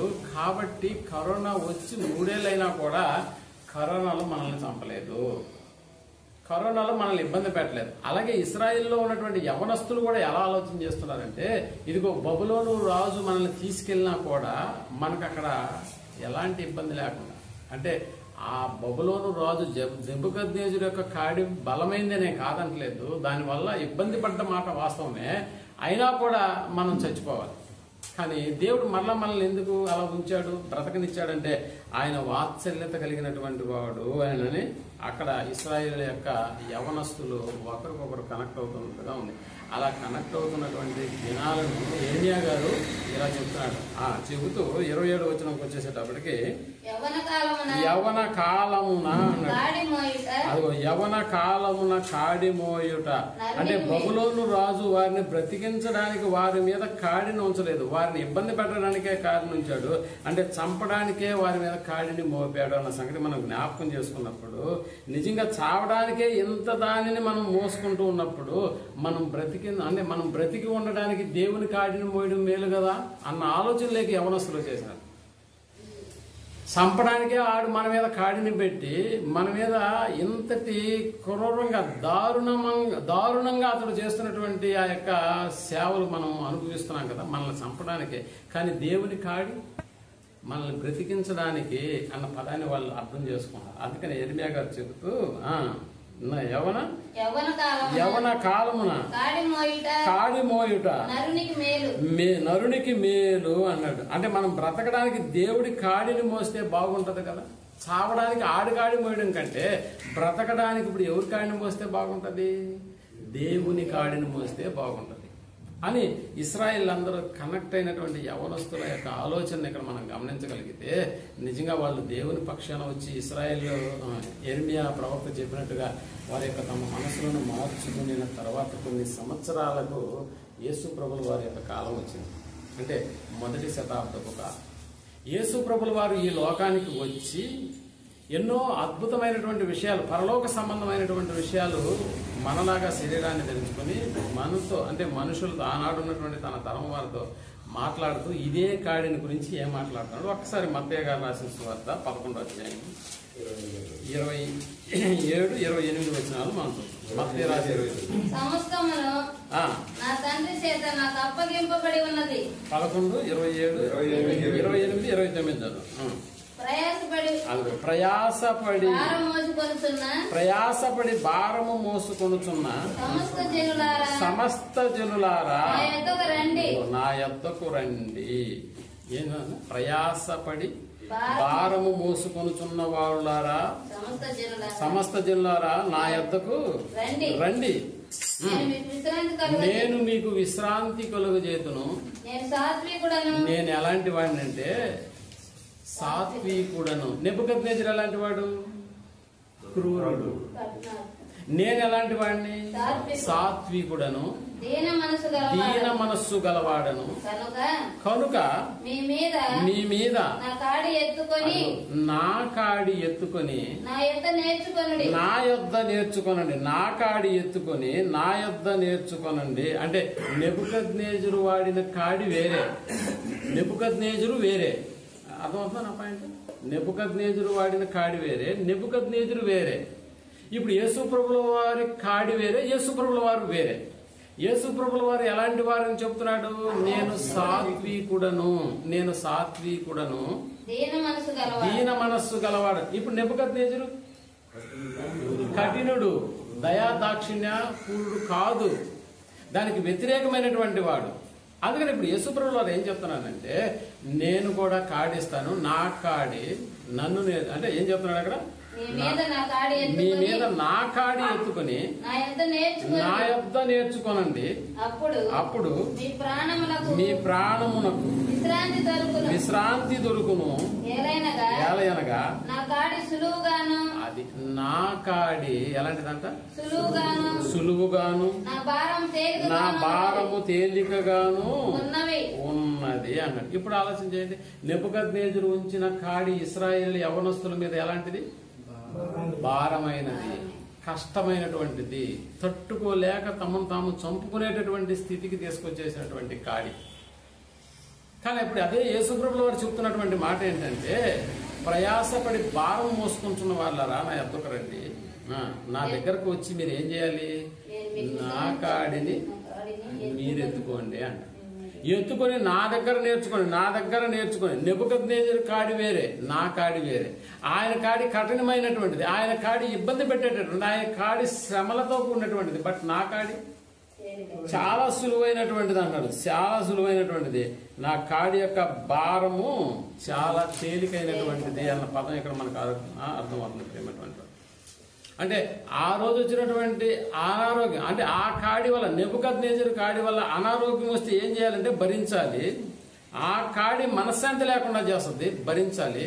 ఆ కాడి మనల్ని ఇబ్బంది పెడుతుంది, అయినా మనం సహించాలి. కానీ నెబుకద్నెజరు యొక్క కాడి అంత భయంకరమైనదైతే యేసుప్రభువు వారు చెప్తున్నారు, నా కాడి చాలా సులభమైనది, తేలికైనటువంటిది అన్న. ఇప్పుడు రెండు పదాలు ఒకటే. అక్కడ కాడే, ఇక్కడ కాడే. అక్కడ ఇస్తున్నది నెబుకద్నెజరు, ఇక్కడ ఇస్తున్నది యేసుప్రభువు వారు. యేసుప్రభువు వారి యొక్క వ్యక్తిత్వాన్ని గురించి రాస్తున్నాడు. నేను సాత్వికుడను, దీన మనస్సు కలవాడను. ఇప్పుడు సాత్వికుడు, దీన మనస్సు కలిగినటువంటి వాడు ఒకవేళ యవనస్తుల మీద కాడి మోస్తే ఎలాంటి కాడి ఉంటుంది? అది కఠినంగా ఉంటుందా? ఎందుకంటే ఆయన కఠినస్తుడు కాదు కదా. కఠినస్తుడు కానటువంటి వ్యక్తి కఠినం కానటువంటి కాడిని ఇస్తున్నాడు. కాబట్టి నా కాడి ఎత్తుకోండి, నా దగ్గర నేర్చుకోండి అన్నాడు. నా దగ్గర నేర్చుకోండి అన్నాడు. నిజంగా అపవాది అనేటటువంటి వాడు ఇప్పుడు మనుషులందరి మీద మోపుతున్నటువంటి కాడి పాపం అనేటటువంటి కాడి. అది చాలా భారమైనటువంటిది, చాలా భారమైనటువంటిది. అందువల్ల యేసుప్రభువు వారి యొక్క కాడి ఎలాంటిది అని అంటే చాలా సులువైనటువంటిది, తేలికైనటువంటిది అన్నాడు. నా దగ్గర నేర్చుకోండి వచ్చి, అంటే ఆ కాడిని కూడా ఎలా మొయ్యాలో కూడా నా దగ్గర నేర్చుకోండి అన్న. నిజంగా కాడి అంటే ఒకే కర్రతో మనం చూపిస్తాం కదా, ఒకే కర్రతో మనం చూపిస్తాం. బట్ యేసుప్రభువు వారు మోసినటువంటి శిలువ 2 కర్రల యొక్క సమ్మేళనం. అంటే ఒక కాడి అనేటటువంటిది ఒక కర్రని ఎలా సూచిస్తుందో, యేసుప్రభువు వారు మోసినటువంటి శిలువ 2 కర్రలతో సూచిస్తుందన్న సంగతి మనం జ్ఞాపకం. ఇప్పుడు 2 కర్రలు మోసేటటువంటి వాడు ఒక కర్ర మోసేటటువంటి వాడికి నేర్పించే పాఠం అన్నమాట ఇది. నా కాడి, నేను మోసింది భారమైందే కాదంటలేదు, బట్ నా కాడి, నీరుగా ఎత్తుకునే కాడి, నా కాడి కంటే కూడా మీ కాడి సులభమైంది అన్న. ఎలా సులభమైంది? అందుకనే మనం ఎన్నుకున్నటువంటి పాఠం యొక్క అంశం పేరేంటో మళ్ళీ ఒకసారి మీరు జ్ఞాపకం చేసుకోండి. యవనస్తులు మోయవలసిన కాడి ఏది? ఇప్పుడు చెప్పండి. నెబుకద్నెజరు మోసినటువంటి కాడి ఆనాడు ఉన్నటువంటి యవనస్తులకి నచ్చలేదు, అది వాళ్ళని ఇబ్బంది పాలు చేసింది. బట్ ఈనాడు ఉన్నటువంటి యవనస్తుల మీద యేసుప్రభువు వారు మోపుతున్నటువంటి కాడి సులువైనది, అది తేలికైనటువంటిది. ఇప్పుడు ఆ కాడి మోద్దామా? లోకంలోకి వెళ్ళి ప్రభువులోనికి వచ్చి ఈ కాడి మోద్దామా? యవనస్తులైన మీరే డిసైడ్ చేసుకోవాలి. సులభమైనది, తేలికైనటువంటి కాడి ఇప్పుడు మనకు అవసరమే కదా. భారమైనటువంటిది, చాలా ఘోరమైనటువంటి కాడి అది నెబుకద్నెజరు ఇచ్చినటువంటి కాడి అయితే దానివల్ల ఆనాడు ఉన్నటువంటి యవనస్తులు సంతోషపడలేదు. కానీ ఈనాడు ఉన్నటువంటి యవనస్తులు ప్రభువారు మనకి ఇస్తున్నటువంటి మాటను బట్టి మనం ఈ కాడినే మనం ఎంచుకోవాల్సినటువంటి అవసరమైంది. ఇంతకి ఇంత సులువైనది కాడి నాదే అని అంటున్నాడే, ఇంతకి ఎంత సులువైనటువంటిది కాడి? కాడి అంటే తెలుసు కదా, బరువు, ఒక బాధ్యతతో కూడినటువంటి వ్యవహారము. నా కాడి సులువైంది అనేటటువంటి పదం వాడు. అందుకని యేసుక్రీస్తుల వారి సులువైంది. అసలు ఆ కాడి ఏంటి అని మనం ఆలోచించుకుంటే అపోస్తుడైన పౌలు గారు ఈ కాడికి సంబంధించి ఒక పదాన్ని వాడుతున్నారు. ఒకసారి మనం చూద్దాం. కొరింథీయులకు రాసిన మొదటి పత్రిక 9వ అధ్యాయము 16వ వచనాన్ని మనం ఆలోచించగలిగితే, కొరింథీయులకు రాసిన మొదటి అదిగో కొరింథీయులకు రాసిన మొదటి పత్రిక 9వ అధ్యాయం 16వ వచనాన్ని మనం ఆలోచన చేస్తున్నాం. నేను సువార్తను ప్రకటించుచున్నను, అదిగో నేను సువార్తను ప్రకటించుచున్నను, నాకు అతిశయ కారణము లేదు. సువార్తను ప్రకటించవలసిన భారం అన్నాడే, భారం అనే దగ్గర ఏ పదం పెట్టుకోవాలి మనం? అదనమాట. ఇప్పుడు మీకు అర్థమవుతుందా పాయింట్? సువార్తను ప్రకటించవలసిన భారము, భారం అంటే కాడి. ఇంతకీ సువార్త అంటే ఏంటి? యేసుక్రీస్తుల వారు మరణించారు, సమాధి చేయబడ్డాడు, తిరిగి లేపడ్డాడు. ఇదేనా? ఆయన మరణ సమాధి పునరుత్థానములను ప్రకటించడము సువార్త పని. ఓకేనా? రైట్. అలాంటి పనిని గురించి పౌలు గారు ఏం చెప్తున్నారండి అంటే, యవనస్తులారా మీరు కూడా ఒక కాడి మీరు నెత్తిన పెట్టుకోండి అన్నాడు. ఏంటా కాడి? సువార్త ప్రకటించవలసిన భారము నా మీద మోపబడి ఉంది. అంటే సువార్త భారము. సువార్త అనగా వారి యేసుప్రభు వారి యొక్క మరణ సమాధి పునరుత్థానములను ప్రకటించేటటువంటి బాధ్యత. నిజంగా అది బరువు లేకపోతే భారం లేకపోతే అది మన మీద మోపుతున్నటువంటి కాడా? ఒకసారి ఆలోచన చేయండి. అంటే మేము ఇప్పుడు కూడా సువార్తను ప్రకటించాలా అన్న ఆలోచన మీకు కూడా వచ్చేస్తుంది. అంటే ఆ భారం లేకపోతే ఆ కాడి తేలికైందని అంటున్నాడు కదా.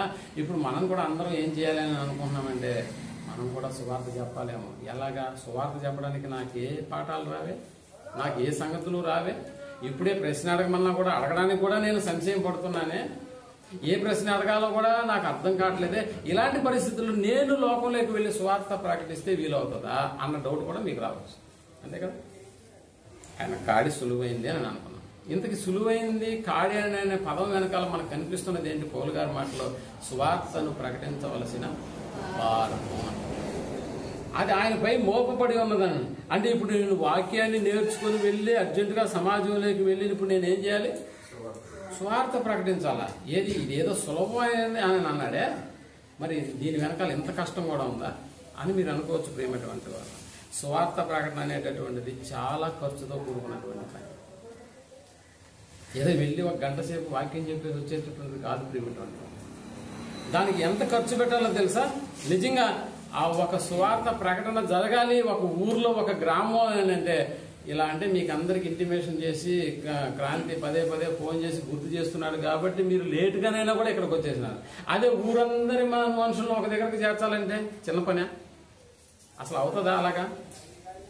అంటే దాని వెనకాల ఎంత పెద్ద నెట్వర్క్ గ్రౌండ్ వర్క్ చేయాలో తెలుసా? మనం ఎంత గ్రౌండ్ వర్క్ చేయాలని అంటే, ఆ ఊర్లో ముందు ఒక ఫ్లెక్స్ తగిలించుకొని ఆటో చేసుకొని తిరగాలి.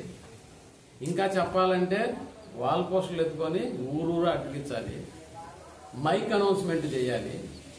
దానికి సంబంధించినటువంటి డేట్లు ఆ రోజు వచ్చినటువంటి వారిని ఆహ్వానించుకొని వారిని కూర్చోబెట్టుకొని వారికి కావలసినటువంటి వాటన్నిటినీ జరిగించాలి.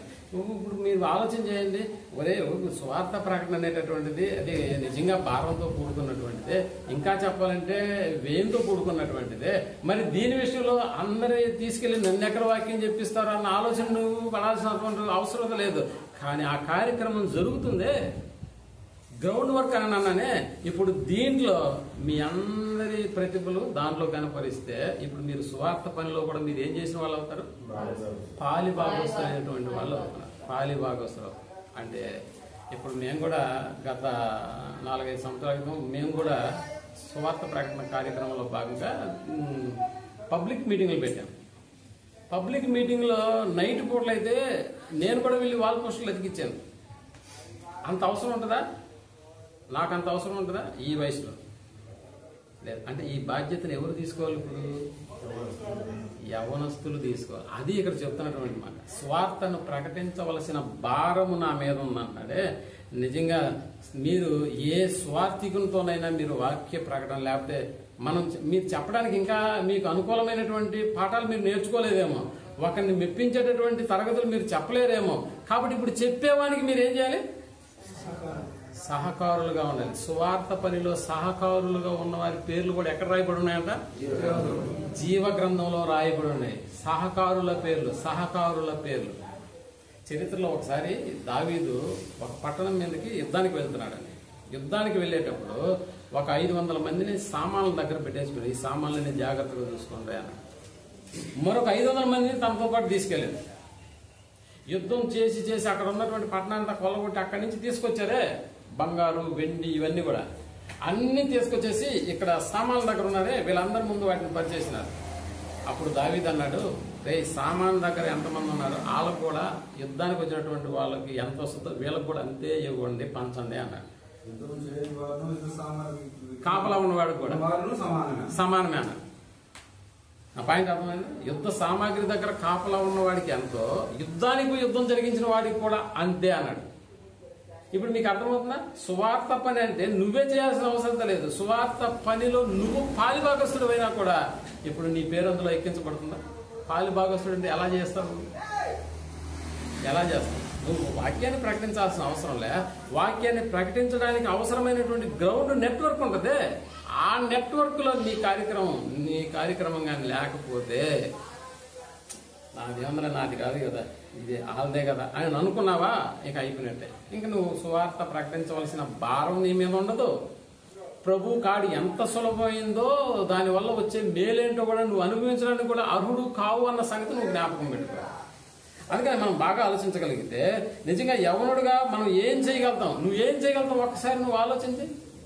ఇప్పుడు భోజనం వచ్చింది, మనకి వచ్చింది, మనం ఉన్నది ఒకవేళ 40 మంది ఉంటామా? ఒకవేళ 40 మంది ఉంటే 20 మందికి భోజనాలు తీసుకొచ్చినారు అనుకోండి. సో మిగతా 20 మందికి భోజనాలు ఎలాగా?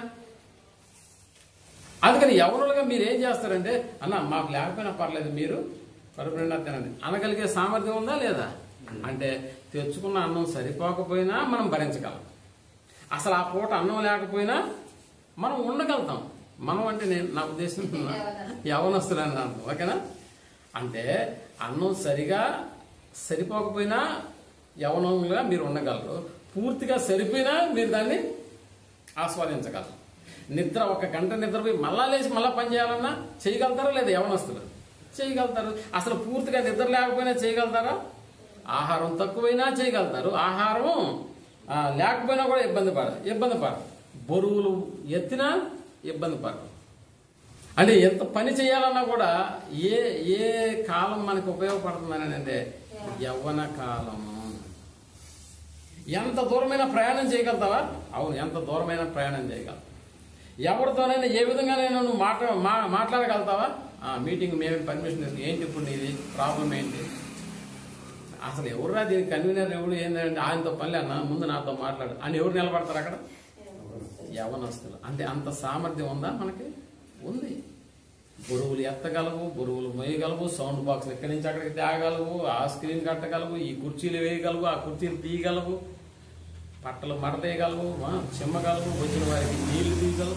ఏ కార్యక్రమం చేస్తున్నావో నీకు అర్థమవుతుందా? సువార్త ప్రకటింపవలసిన భారము అన్నట్టు చూసేవాళ్ళు. అంటే అన్నిటినీ నిలబడాలి, ఎదురు నిలబడాలి. దేవుని పనిలో నువ్వు ఏమవ్వాలని అంటే నిజంగా ప్రేమటువంటి వాళ్ళరా సిగ్గుపడకుండా ప్రతి కార్యక్రమాన్ని, మీకు తెలుసు కదా, మా వర్మ బ్రదర్ ఎక్కడైనా మేము మీటింగ్ పెడితే ముందు కాగితాలు రాసుకుంటాడు, చిత్తు కాగితాలు తెలుసు కదా మీకు. అదేనా తినేసి వాళ్ళు పాప్కార్న్ అదేదో లేస్ ప్యాకెట్లు అవన్నీ వేసేస్తే అవి వేస్తా ఉంటాడు పోయి. మీకు ఎందుకు బ్రదర్ పిల్లకాయలు వాళ్ళు చేస్తారు కదంటే, లేదన్నా చెయ్యాలి ఇది అంటే ఓ చిన్న పని అయినా కూడా తన పేరు ఎక్కడ లెక్కించబడుతుందో తెలుసా? అవసరమా? ఈ పని చేయడానికి యవనస్తులు ముఖ్యంగా ముందుకు రావాలి ప్రేమ. ఇది యవ్వన కాలంలో, అదే అందుకనే చెప్తున్నాడు. మళ్ళీ ఒకసారి చదవండి. నేను సువార్తను ప్రకటించుచున్నాను, నాకు అతిశయ కారణం లేదు. సువార్తను ప్రకటించవలసిన భారము అన్నాడు. భారము నా మీద మోపబడి ఉన్నది. యేసుప్రభుల వారు చూడండి, యేసుప్రభుల వారి వయస్సు ఎంతండి? 33.5 సంవత్సరం. యవ్వన కాలమా కాదా?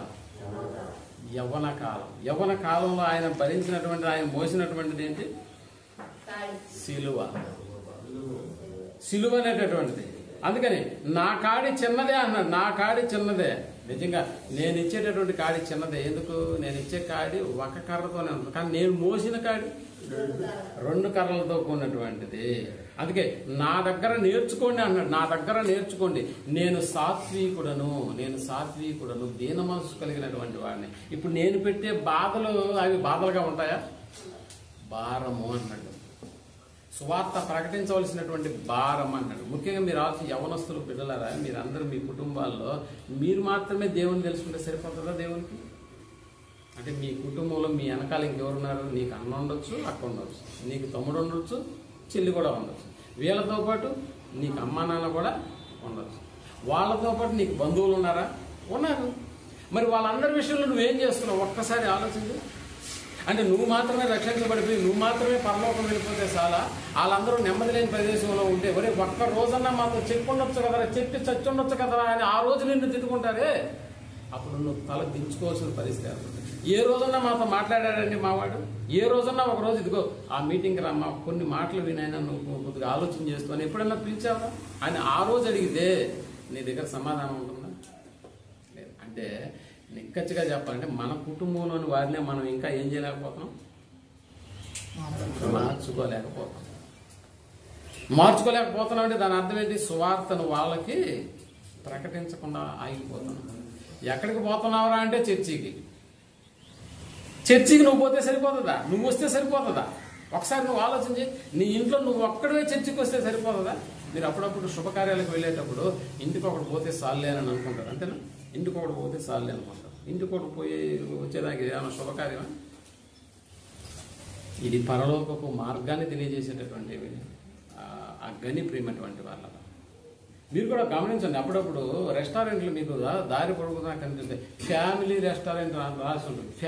ఫ్యామిలీ అని రాశారంటే దాని అర్థం ఏంటి? ఫ్యామిలీలో నువ్వు అక్కడ వచ్చి కూర్చొని తినడం కాదు, ఫ్యామిలీ వచ్చి అక్కడ తినేసి మాకు డబ్బులు ఇచ్చేసిపోండి అని రాసినారు.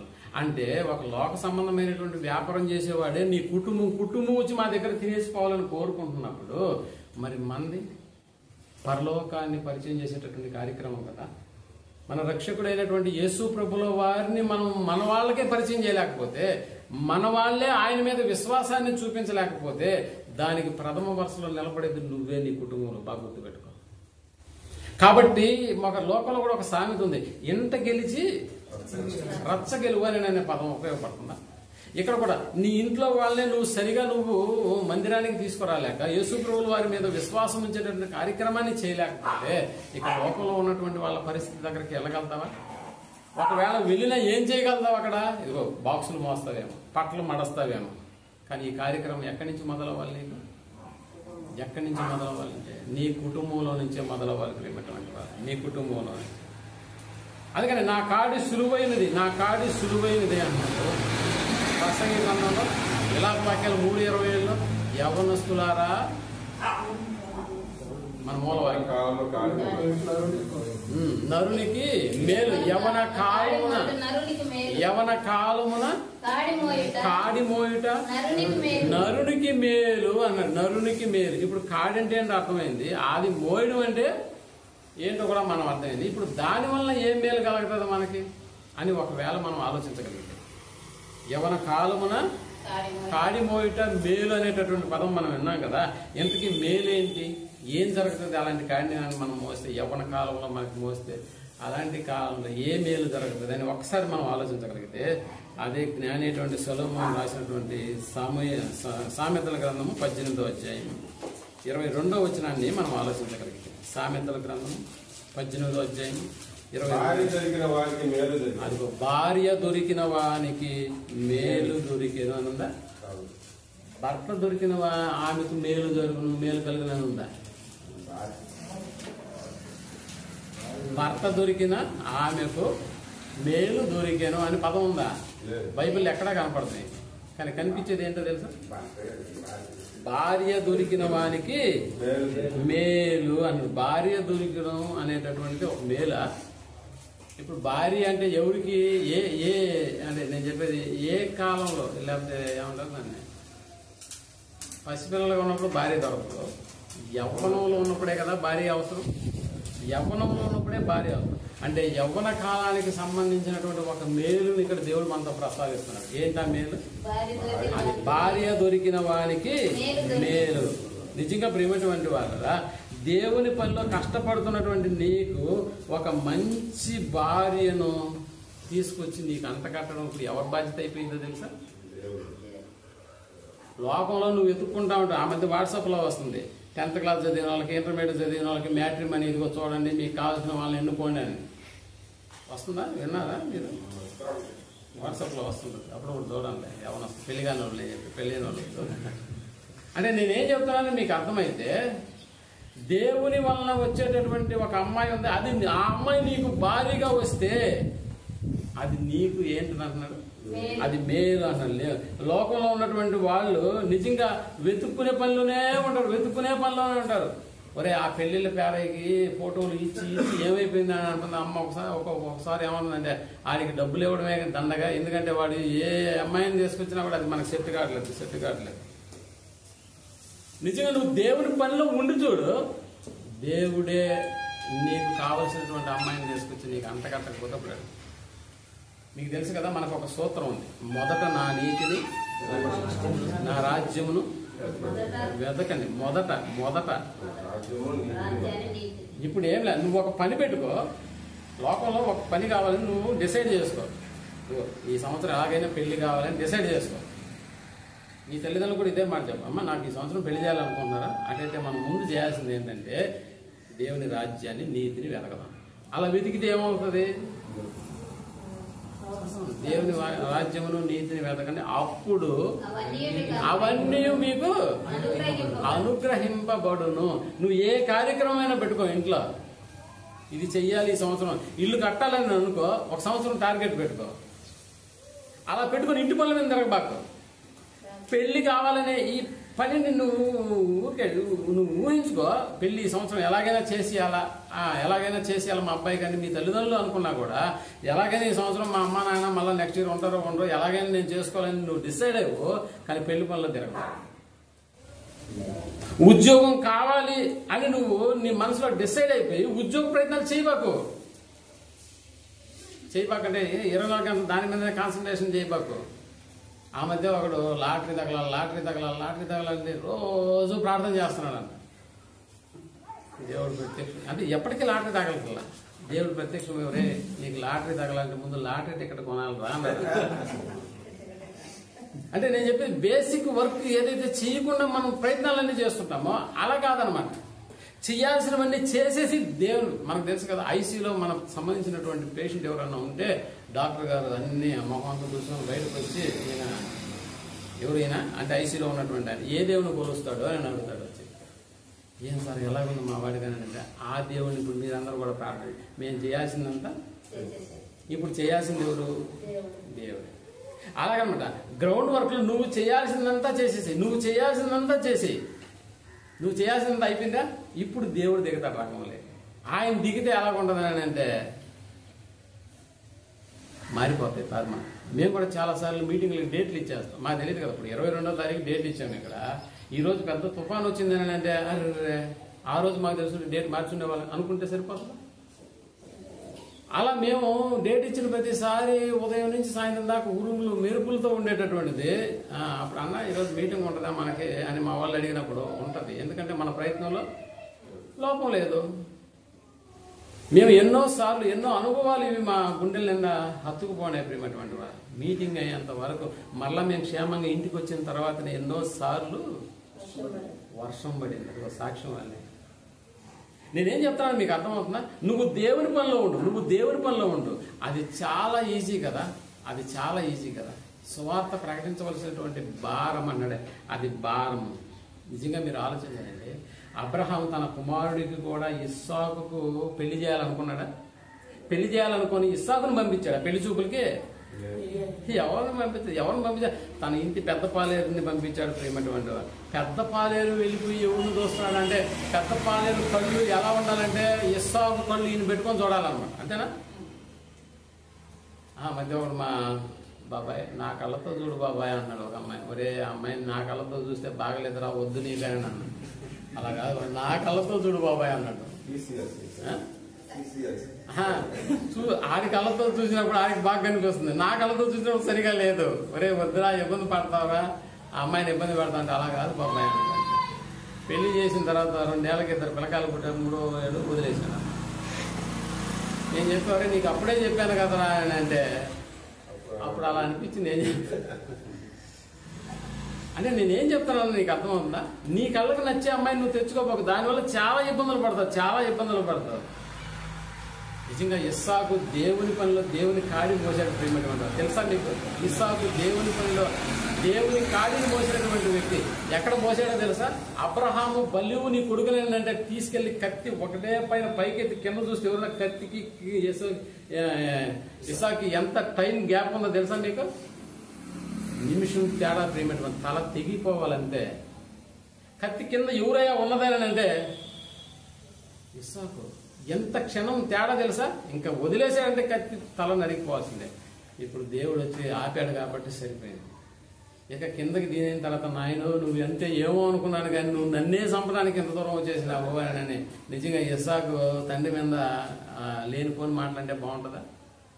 ఒక్క మాట కూడా పలకనటువంటి వ్యక్తి ప్రేమటువంటి ఇస్సాకు అనేట దేవుని కాడి నువ్వు మొయ్యి మేలు చేసే వంతు దేవుని దొరకదు. అందుకని నా కాడి సులభమైంది అన్నాడు. నువ్వు నా కాడి మోయడం వల్ల నీకు నష్టం జరగదు, నీకు మేలే జరుగుతుంది, మేలే జరుగుతుంది. నిజంగా దేవుణ్ణి ప్రేమించేటటువంటి వారే నీ జీవితంలోకి వస్తే నిన్ను ప్రేమిస్తారు, నీ కుటుంబాన్ని కూడా ప్రేమిస్తారు. నువ్వు బాగా ఆలోచన చేసుకో. నిన్ను ప్రేమిస్తుంది, నువ్వు ప్రేమించే కుటుంబాన్ని కూడా అమ్మాయి ప్రేమిస్తుంది. ఎందుకంటే అమ్మాయి దేవుణ్ణి ప్రేమిస్తుంది కాబట్టి. అలా కాదు, నువ్వు లేకుండా నేను బతకనని అమ్మాయి ఎవరన్నా నీకు అనింది అనుకో, నువ్వు బాగా ఆలోచించి. నిన్ను ప్రేమించే అమ్మాయి తర్వాత నిన్ను ద్వేషిస్తుంది, నీ కుటుంబాన్ని కూడా ద్వేషిస్తుంది. కానీ దేవుని ప్రేమించే అమ్మాయి నిన్ను కూడా ప్రేమిస్తుంది, నీ వెనకాల ఉన్న నీ కుటుంబాన్ని కూడా. ఈ సూత్రం కానీ నువ్వు మర్చిపోయావేనంటే ఆ అమ్మాయి నన్నే ప్రేమిస్తాను, నీకు ఎవరిని చేసుకొని అంటుంది నాన్న. ఇప్పుడు నేను గణపరచకపోతే అమ్మాయి చచ్చిపోతుందని అంటే పోతే పోనీరా అని అనగలిగేటటువంటి తల్లిదండ్రులు ఉండాలి నీకు ప్రేమటువంటి వారు. నువ్వు కూడా ఎలా తయారవుకోవాలంటే ఆ అమ్మాయి దేవుణ్ణి ప్రేమిస్తుందా లేదా. ఎందుకంటే నిన్ను ప్రేమించే అమ్మాయి నిన్ను సేవకు పంపించదు, నిన్ను ప్రేమించే అమ్మాయి నిన్ను ఆరాధనకు పంపించదు, నిన్ను ప్రేమించే అమ్మాయి నీ చేత దర్శన భాగం కూడా వేయించలేవు. ఎందుకు చందా వేస్తాను? పిల్లవాడికి ఎంత ఫీజు అనుకుంటున్నావు నువ్వు? ఎవడు తెచ్చిస్తాడు అనుకుంటున్నావు? అంటే ఇలాంటి మాటల ఒక్కసారి నువ్వు ఆలోచించి యవ్వన కాలంలో దేవుని కాడిని మోస్తావా, ఒక అద్భుతమైనటువంటి మేలు నీ జీవితంలో తొంగి చూస్తుంది ప్రేమటువంటి. ఇది యవ్వనస్తులారు మీరు మాత్రం దీన్ని జాగ్రత్తగా ఈ సూత్రాన్ని మీరు ఫాలో అవ్వకపోతే, మీరు ప్రేమించే అమ్మాయిని నిన్ను ప్రేమించే అమ్మాయి వెనకాలే నువ్వు వెళ్ళిపోతే భవిష్యత్తు చాలా అంధకారం అవుతుంది. అలా ఎప్పుడు అందుకనే యవ్వన కాలమున భార్య దొరికిన వానికి మేలు దొరికిన. యవ్వన కాలంలో దేవుని కాడిని పక్కన పెట్టేసి లేడీ అనేటటువంటి ఆమెను భుజాన్ని వేసుకొని తిరిగినావా ఇంకా పుట్టగతులు కూడా ఉండవన్న సంగతి. అందుకనే మనశ్శాంతి లేని జీవితాల్లోకి నువ్వు వెళ్ళిపోయేంత కాలం నీ జీవితాన్ని గురించి నువ్వు ఆలోచించలేదు కాబట్టి సరిగా ఆలోచించ. అలా వద్దు ప్రేమటువంటి వారు కదా. జీవితం దేవుడే ఇస్తున్నాడు. ఈ జీవితంలో అవసరమైనటువంటి దాన్ని, ఈ ఆకారాన్ని కూడా దేవుడే ఇచ్చాడు. ఈ జీవితంలో అవసరమైనటువంటి ఆరోగ్యాన్ని కూడా దేవుడే ఇచ్చాడు. మరి అమ్మాయిని ఎందుకయ్యా నువ్వు కోరుకుంటున్నావు? అమ్మాయిని కూడా ఇవ్వాల్సిన బాధ్యత కూడా దేవుందే కదా. మరి దేవుడే ఇవ్వాలని అంటే మనం ఎవరి పనిలో ఉండాలి. భార్యని మాత్రం నువ్వెందుకు చూసుకుంటావు? యవ్వన కాలంలో నువ్వెందుకు చూసుకుంటావు భార్యను? అందుకనే దేవుడి మీద భారం వేయి. దేవుల్లో ఉన్న నీ దగ్గరికి అన్ని వచ్చేస్తాయన్న సంగతి నువ్వు జ్ఞాపకం పెట్టుకో. దేవుల్లో ఉండు. దేవుని కార్యక్రమాలకు మొట్టమొదటి పీట వేయి, పెద్ద పీట దానికే వేయి. నిజంగా అప్పటి నీకు వచ్చినటువంటి ఆలోచన ప్రకారం దేవుని కాడిని మోయడం అనేటటువంటి దాన్ని నీ జీవితంలో ప్రారంభిస్తూ నీ జీవితానికి జరిగే మేలు అన్నీ కాదు. ఒకసారి మళ్ళీ అదే సామెతల గ్రంథం 18వ అధ్యాయం 14 వచ్చినాన్ని మనం ఆలోచించే 19-14 గృహమును విత్తమును అంటే భార్య దొరికిన వారికి మేలు దొరికిన అనే పదం వాడాడు కదా అక్కడ 18-22లో. ఇప్పుడు ఎలాంటి భార్య దొరికిస్తాడో తెలుసా నీకు? 19-14 గృహమును విత్తమును పితరులిచ్చిన స్వాస్థ్యము. ఎవరంట? సుబుద్ధి గల భార్య యెహోవా యొక్క దానము అన్నాడు ప్రేమటువంటి వాడు. యెహోవా యొక్క దానము, సుబుద్ధి గల భార్య. దేవుడికి నచ్చినటువంటి భార్య, సుబుద్ధి గల భార్యను నీకు ఇస్తాడు ప్రేమటువంటి వాడు. ఎప్పుడు ఇస్తాడో తెలుసా? నాకు ఈ సంవత్సరం పెళ్లి కావాలి అని దేవుని పనిలో నువ్వు ఎక్కువ టైం గడుపు. నీ పెళ్లి అవ్వకపోతే చెప్పు. ఈ సంవత్సరం ఎలాగైనా ఇల్లు కట్టాలి అని దిగి ఇంటి పని చూడబాకు, దేవుని పని చూడు. నీ ఇల్లు పూర్తి అవ్వకపోతే అప్పుడు అడుగు. ఉద్యోగం ఎలాగైనా సంపాదించుకోవాలి ఈ సంవత్సరం అని నువ్వు డిసైడ్ అయ్యి నువ్వు చేయాల్సిన కార్యక్రమాలన్నీ చెయ్యి దాని కొరకు. కానీ అన్ని పక్కన పెట్టి దేవుని కార్యక్రమాల్లో నిమగ్నం అవ్వు. నీకు ఉద్యోగం రాకపోతే అప్పుడు అడుగు. ఎప్పుడన్నా ఇలాంటి వాక్యాలు విన్నారా మీరు? ఇలా చేసి చూడు అని ఎప్పుడన్నా విన్నారా? లేదు. ఈసారి ట్రై చేయండి. ఊరికే ఒక్కసారి ట్రై చేసి చూడండి. మీరే మరొకరికి ఏమవుతారు? మార్గదర్శకులు అవుతారు, మాదిరి అవుతారు ప్రేమటువంటి వాళ్ళు. అందుకని దేవుడిచ్చినటువంటి భార్య ఇలాంటి దాని కదా, సుబుద్ధి గల భార్య యెహోవా ఇచ్చు దానము అంట. అంటే కాడిని మోస్తూ నీ యవ్వన కాలాన్నంతా నువ్వు ఏం చేయాలో తెలుసా? కరిగించేయాలి ప్రేమ, కరిగించేయాలి. దేవుల్లో ఉంటే నిజంగా ఏది మిస్ అవ్వవు అన్న సంగతి నువ్వు జ్ఞాపకం చేసుకో. కాడి, యేసుక్రీస్తుల కాడి సులువైనది అన్న పదం మనకి అర్థమవుతుంది. అందుకని 1 యోహాను పత్రిక 5వ అధ్యాయం 3వ వచనాన్ని మనం ఆలోచించగలిగితే, 1 యోహాను పత్రిక 5వ అధ్యాయం 3వ వచనం, యేసుక్రీస్తు కాడి ఎంత ఆ కాడి ఎంత సులువైందో చెప్తున్నాడు. 1 యోహాను 5:3. మనం ఆయన ఆజ్ఞలు గైకొనుటయే దేవుణ్ణి ప్రేమించుట. ఆయన ఆజ్ఞలు ఎలాంటివంట? ఇక్కడ ఆజ్ఞలు అంటే కాడి, భారమైనవని నువ్వు అనుకున్నావేమో. ఆయన ఆజ్ఞలు ఎలాంటివంట? భారమైనవి కావు. ఆయన కాడి చాలా సులువైంది ప్రేమటువంటి వాళ్ళ. ఆయన కాడి ధర్మశాస్త్రం ఒకప్పుడు అక్కడ ఆ రోజుల్లో ధర్మశాస్త్రం కింద ఉన్నటువంటి వాళ్ళకి నేను చెప్పిన పాత నిబంధన గ్రంథం వీళ్ళు పాత నిబంధన కాలంలో కొత్త నిబంధన ఎంటర్ అయిన తర్వాత పాత నిబంధనలోని కొన్ని సంగతులను తీసుకొచ్చి సంఘంలో ప్రవేశపెడుతున్నారు కొంతమంది. అప్పుడు పెద్దల యొద్దకు ఈ సమాచారాన్ని తీసుకెళ్లారు, అంటే అపోస్తుల యొద్దకు. అప్పుడు అపోస్తులు ఒక పదం వాడుతున్నారు చూడండి. అపోస్తుల కార్యం 15వ అధ్యాయం 10వ వచనాన్ని మనం ఆలోచించగలిగితే, అపోస్తుల కార్యం 15వ అధ్యాయం 10వ వచనాన్ని మనం ఆలోచించగలిగితే, అపోస్తుల కార్యం 15వ అధ్యాయం, కనుక మన పితరులైనను మనమైనను అదిగో మోయలేని కాడిని అన్నాడా, మోయలేని కాడిని శిశువుల మెడ మీద పెట్టి. అంటే ధర్మశాస్త్రంలో ఉన్నటువంటి నియమాలు, అందులో ఉన్నటువంటి శాసనాలను గురించి ఇక్కడ అపోస్తులు ఏ పదం వాడుతున్నారు? మనమైనను మన పితరులైనను మోయలేని కాడిని తీసుకొచ్చి ఇప్పుడు ఎందుకు శిశువుల మెడ మీద పెడుతున్నారు?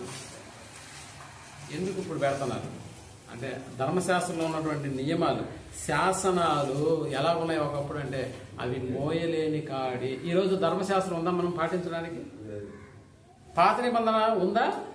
పాత నిబంధన ఉంటే నువ్వు పాత నిబంధన ప్రకారం దేవుని ఆరాధించాలంటే యెరూషలేముకి టికెట్ కట్టాలి.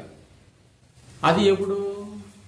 శుక్రవారం రాత్రికి బయలుదేరి శనివారం అక్కడ ఉండాలి, అక్కడ ఆరాధన చూసుకుని మళ్ళీ నైట్ ఎక్కి ఫ్లైట్ ఎక్కి మళ్ళీ ఇండియాకి వచ్చేయాలి. ఇది ధర్మశాస్త్రం. ఎందుకంటే విశ్రాంతి దినం శనివారం ఆ రోజు, కాబట్టి ఆరాధించడానికి యెరూషలేముకి వెళ్ళాలి. నపుంసకుడు యెరూషలేముకి వచ్చాడా? రథం వేసుకుని పోయినాడా దేవుణ్ణి ఆరాధించడానికి? అంటే ధర్మశాస్త్రం. ఇప్పుడు కూడా మనం ఇశ్రాయేల్లో యెరూషలేముకి వెళ్ళి ఆ దేవాలయంలో ఆరాధన చేసి రాగలమా? అందుకనే మోయలేని కాడి ధర్మశాస్త్రం అందులో చెప్పబడుతుంటుంది. శాసనాలన్నీ కూడా ఎందుకురా మోయలేని కాడి వాళ్ళ మెత్తిని పెడతారు, అలా పెట్టకూడదని చెప్తున్నారు అపోస్తలులు. అంటే ఇక్కడ ప్రాబ్లం ఏంటంటే సున్నతి చేయించుకోవాలి. ఈ రోజున ఎవరైతే అంగీకరిస్తాడో ఆడు సంఘంలోకి వచ్చే ముందు ఏం చేయించుకోవాలంట? సున్నతి చేయించుకోవాలి. సర్కంస్టెన్స్ అంటారు ఇంగ్లీష్లో, మీకు తెలుసు కదా. సాయుధులు ఒడుగులు అంటారు కదా, పిలకాయలకి లుంగిలు కట్టి తిప్పుతా ఉంటారు, ఊరేగిస్తూ ఉంటారు. సో అలాంటిది చేసుకుంటేనే సంఘంలోకి రావాలన్నప్పుడు ఇదేంటిది, ఇది మాకు సంబంధించిన ఆచారం కాదే అన్నప్పుడు సరే ఏదైతే ఉంది పెద్దల దగ్గరికి వెళ్ళదామంటే అప్పుడు అపోస్తులు డిసైడ్ చేస్తున్నారు, సున్నతి పొందుట ఎందును సున్నతి పొందకపోవట ఎందును ఏమీ లేదు అని డిక్లేర్ చేశాను. అంటే ఆ మాట చెప్పడానికి వాళ్ళు మోయలేని కాడిని వాళ్ళ మీద ఎందుకు పెడతారు మీరు అని. యేసు ప్రభుల వారు కూడా మోయలేని కాడి కాదు ప్రేమటువంటి వాళ్ళ. ఆయన ఆజ్ఞలు చాలా ఈజీ అన్నట్టు. ఆయన ఆజ్ఞలు భారమైనవి కాదు.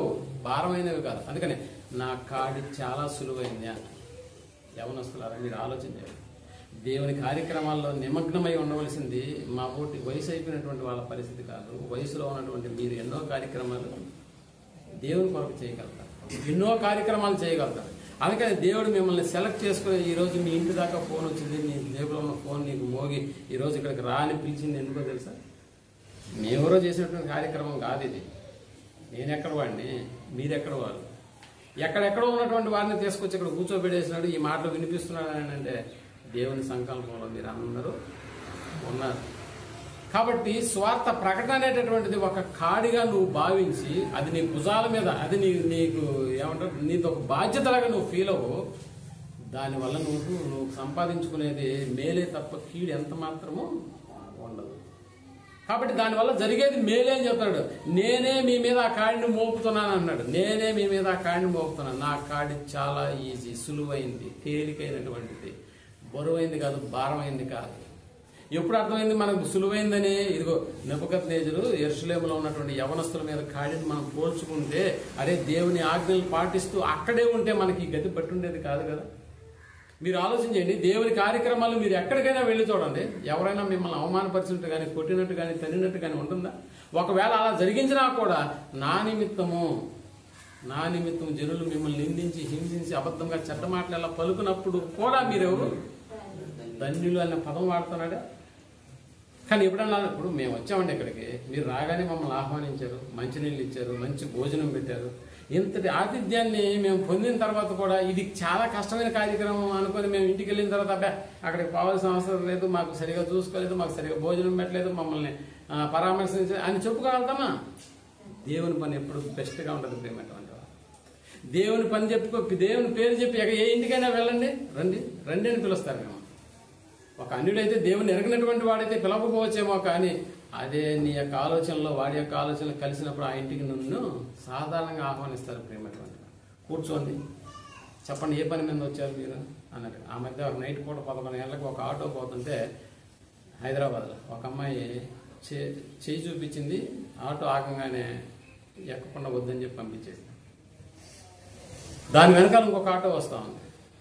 ఆ ఆటోకి చేయి ఆపింది, ఆపగానే లోపలికి కూర్చుంది. అయితే నువ్వు అడిగాడు, అమ్మ నాకన్నా ముందు వచ్చిన ఆటోని నువ్వు ఆపావు, ఎక్కలేదు ఎందుకని అంటే, అన్న నీ ఆటో మీద దేవుని వాక్యం ఉంది అమ్మా. నీ ఆటో మీద దేవుని వాక్యం ఉందంటే నువ్వు దేవునికి సంబంధించిన వాడివి, ఇప్పుడు నేను కూడా దేవునికి సంబంధించిన, కాబట్టి నువ్వు నాకు ఎలాంటి హాని చెయ్యవు. అందువల్ల ధైర్యంతో నీ ఆటో ఎక్కానని అన్నప్పుడు నిజంగా ఎంత ఆనందపడ్డాడు తెలుసు.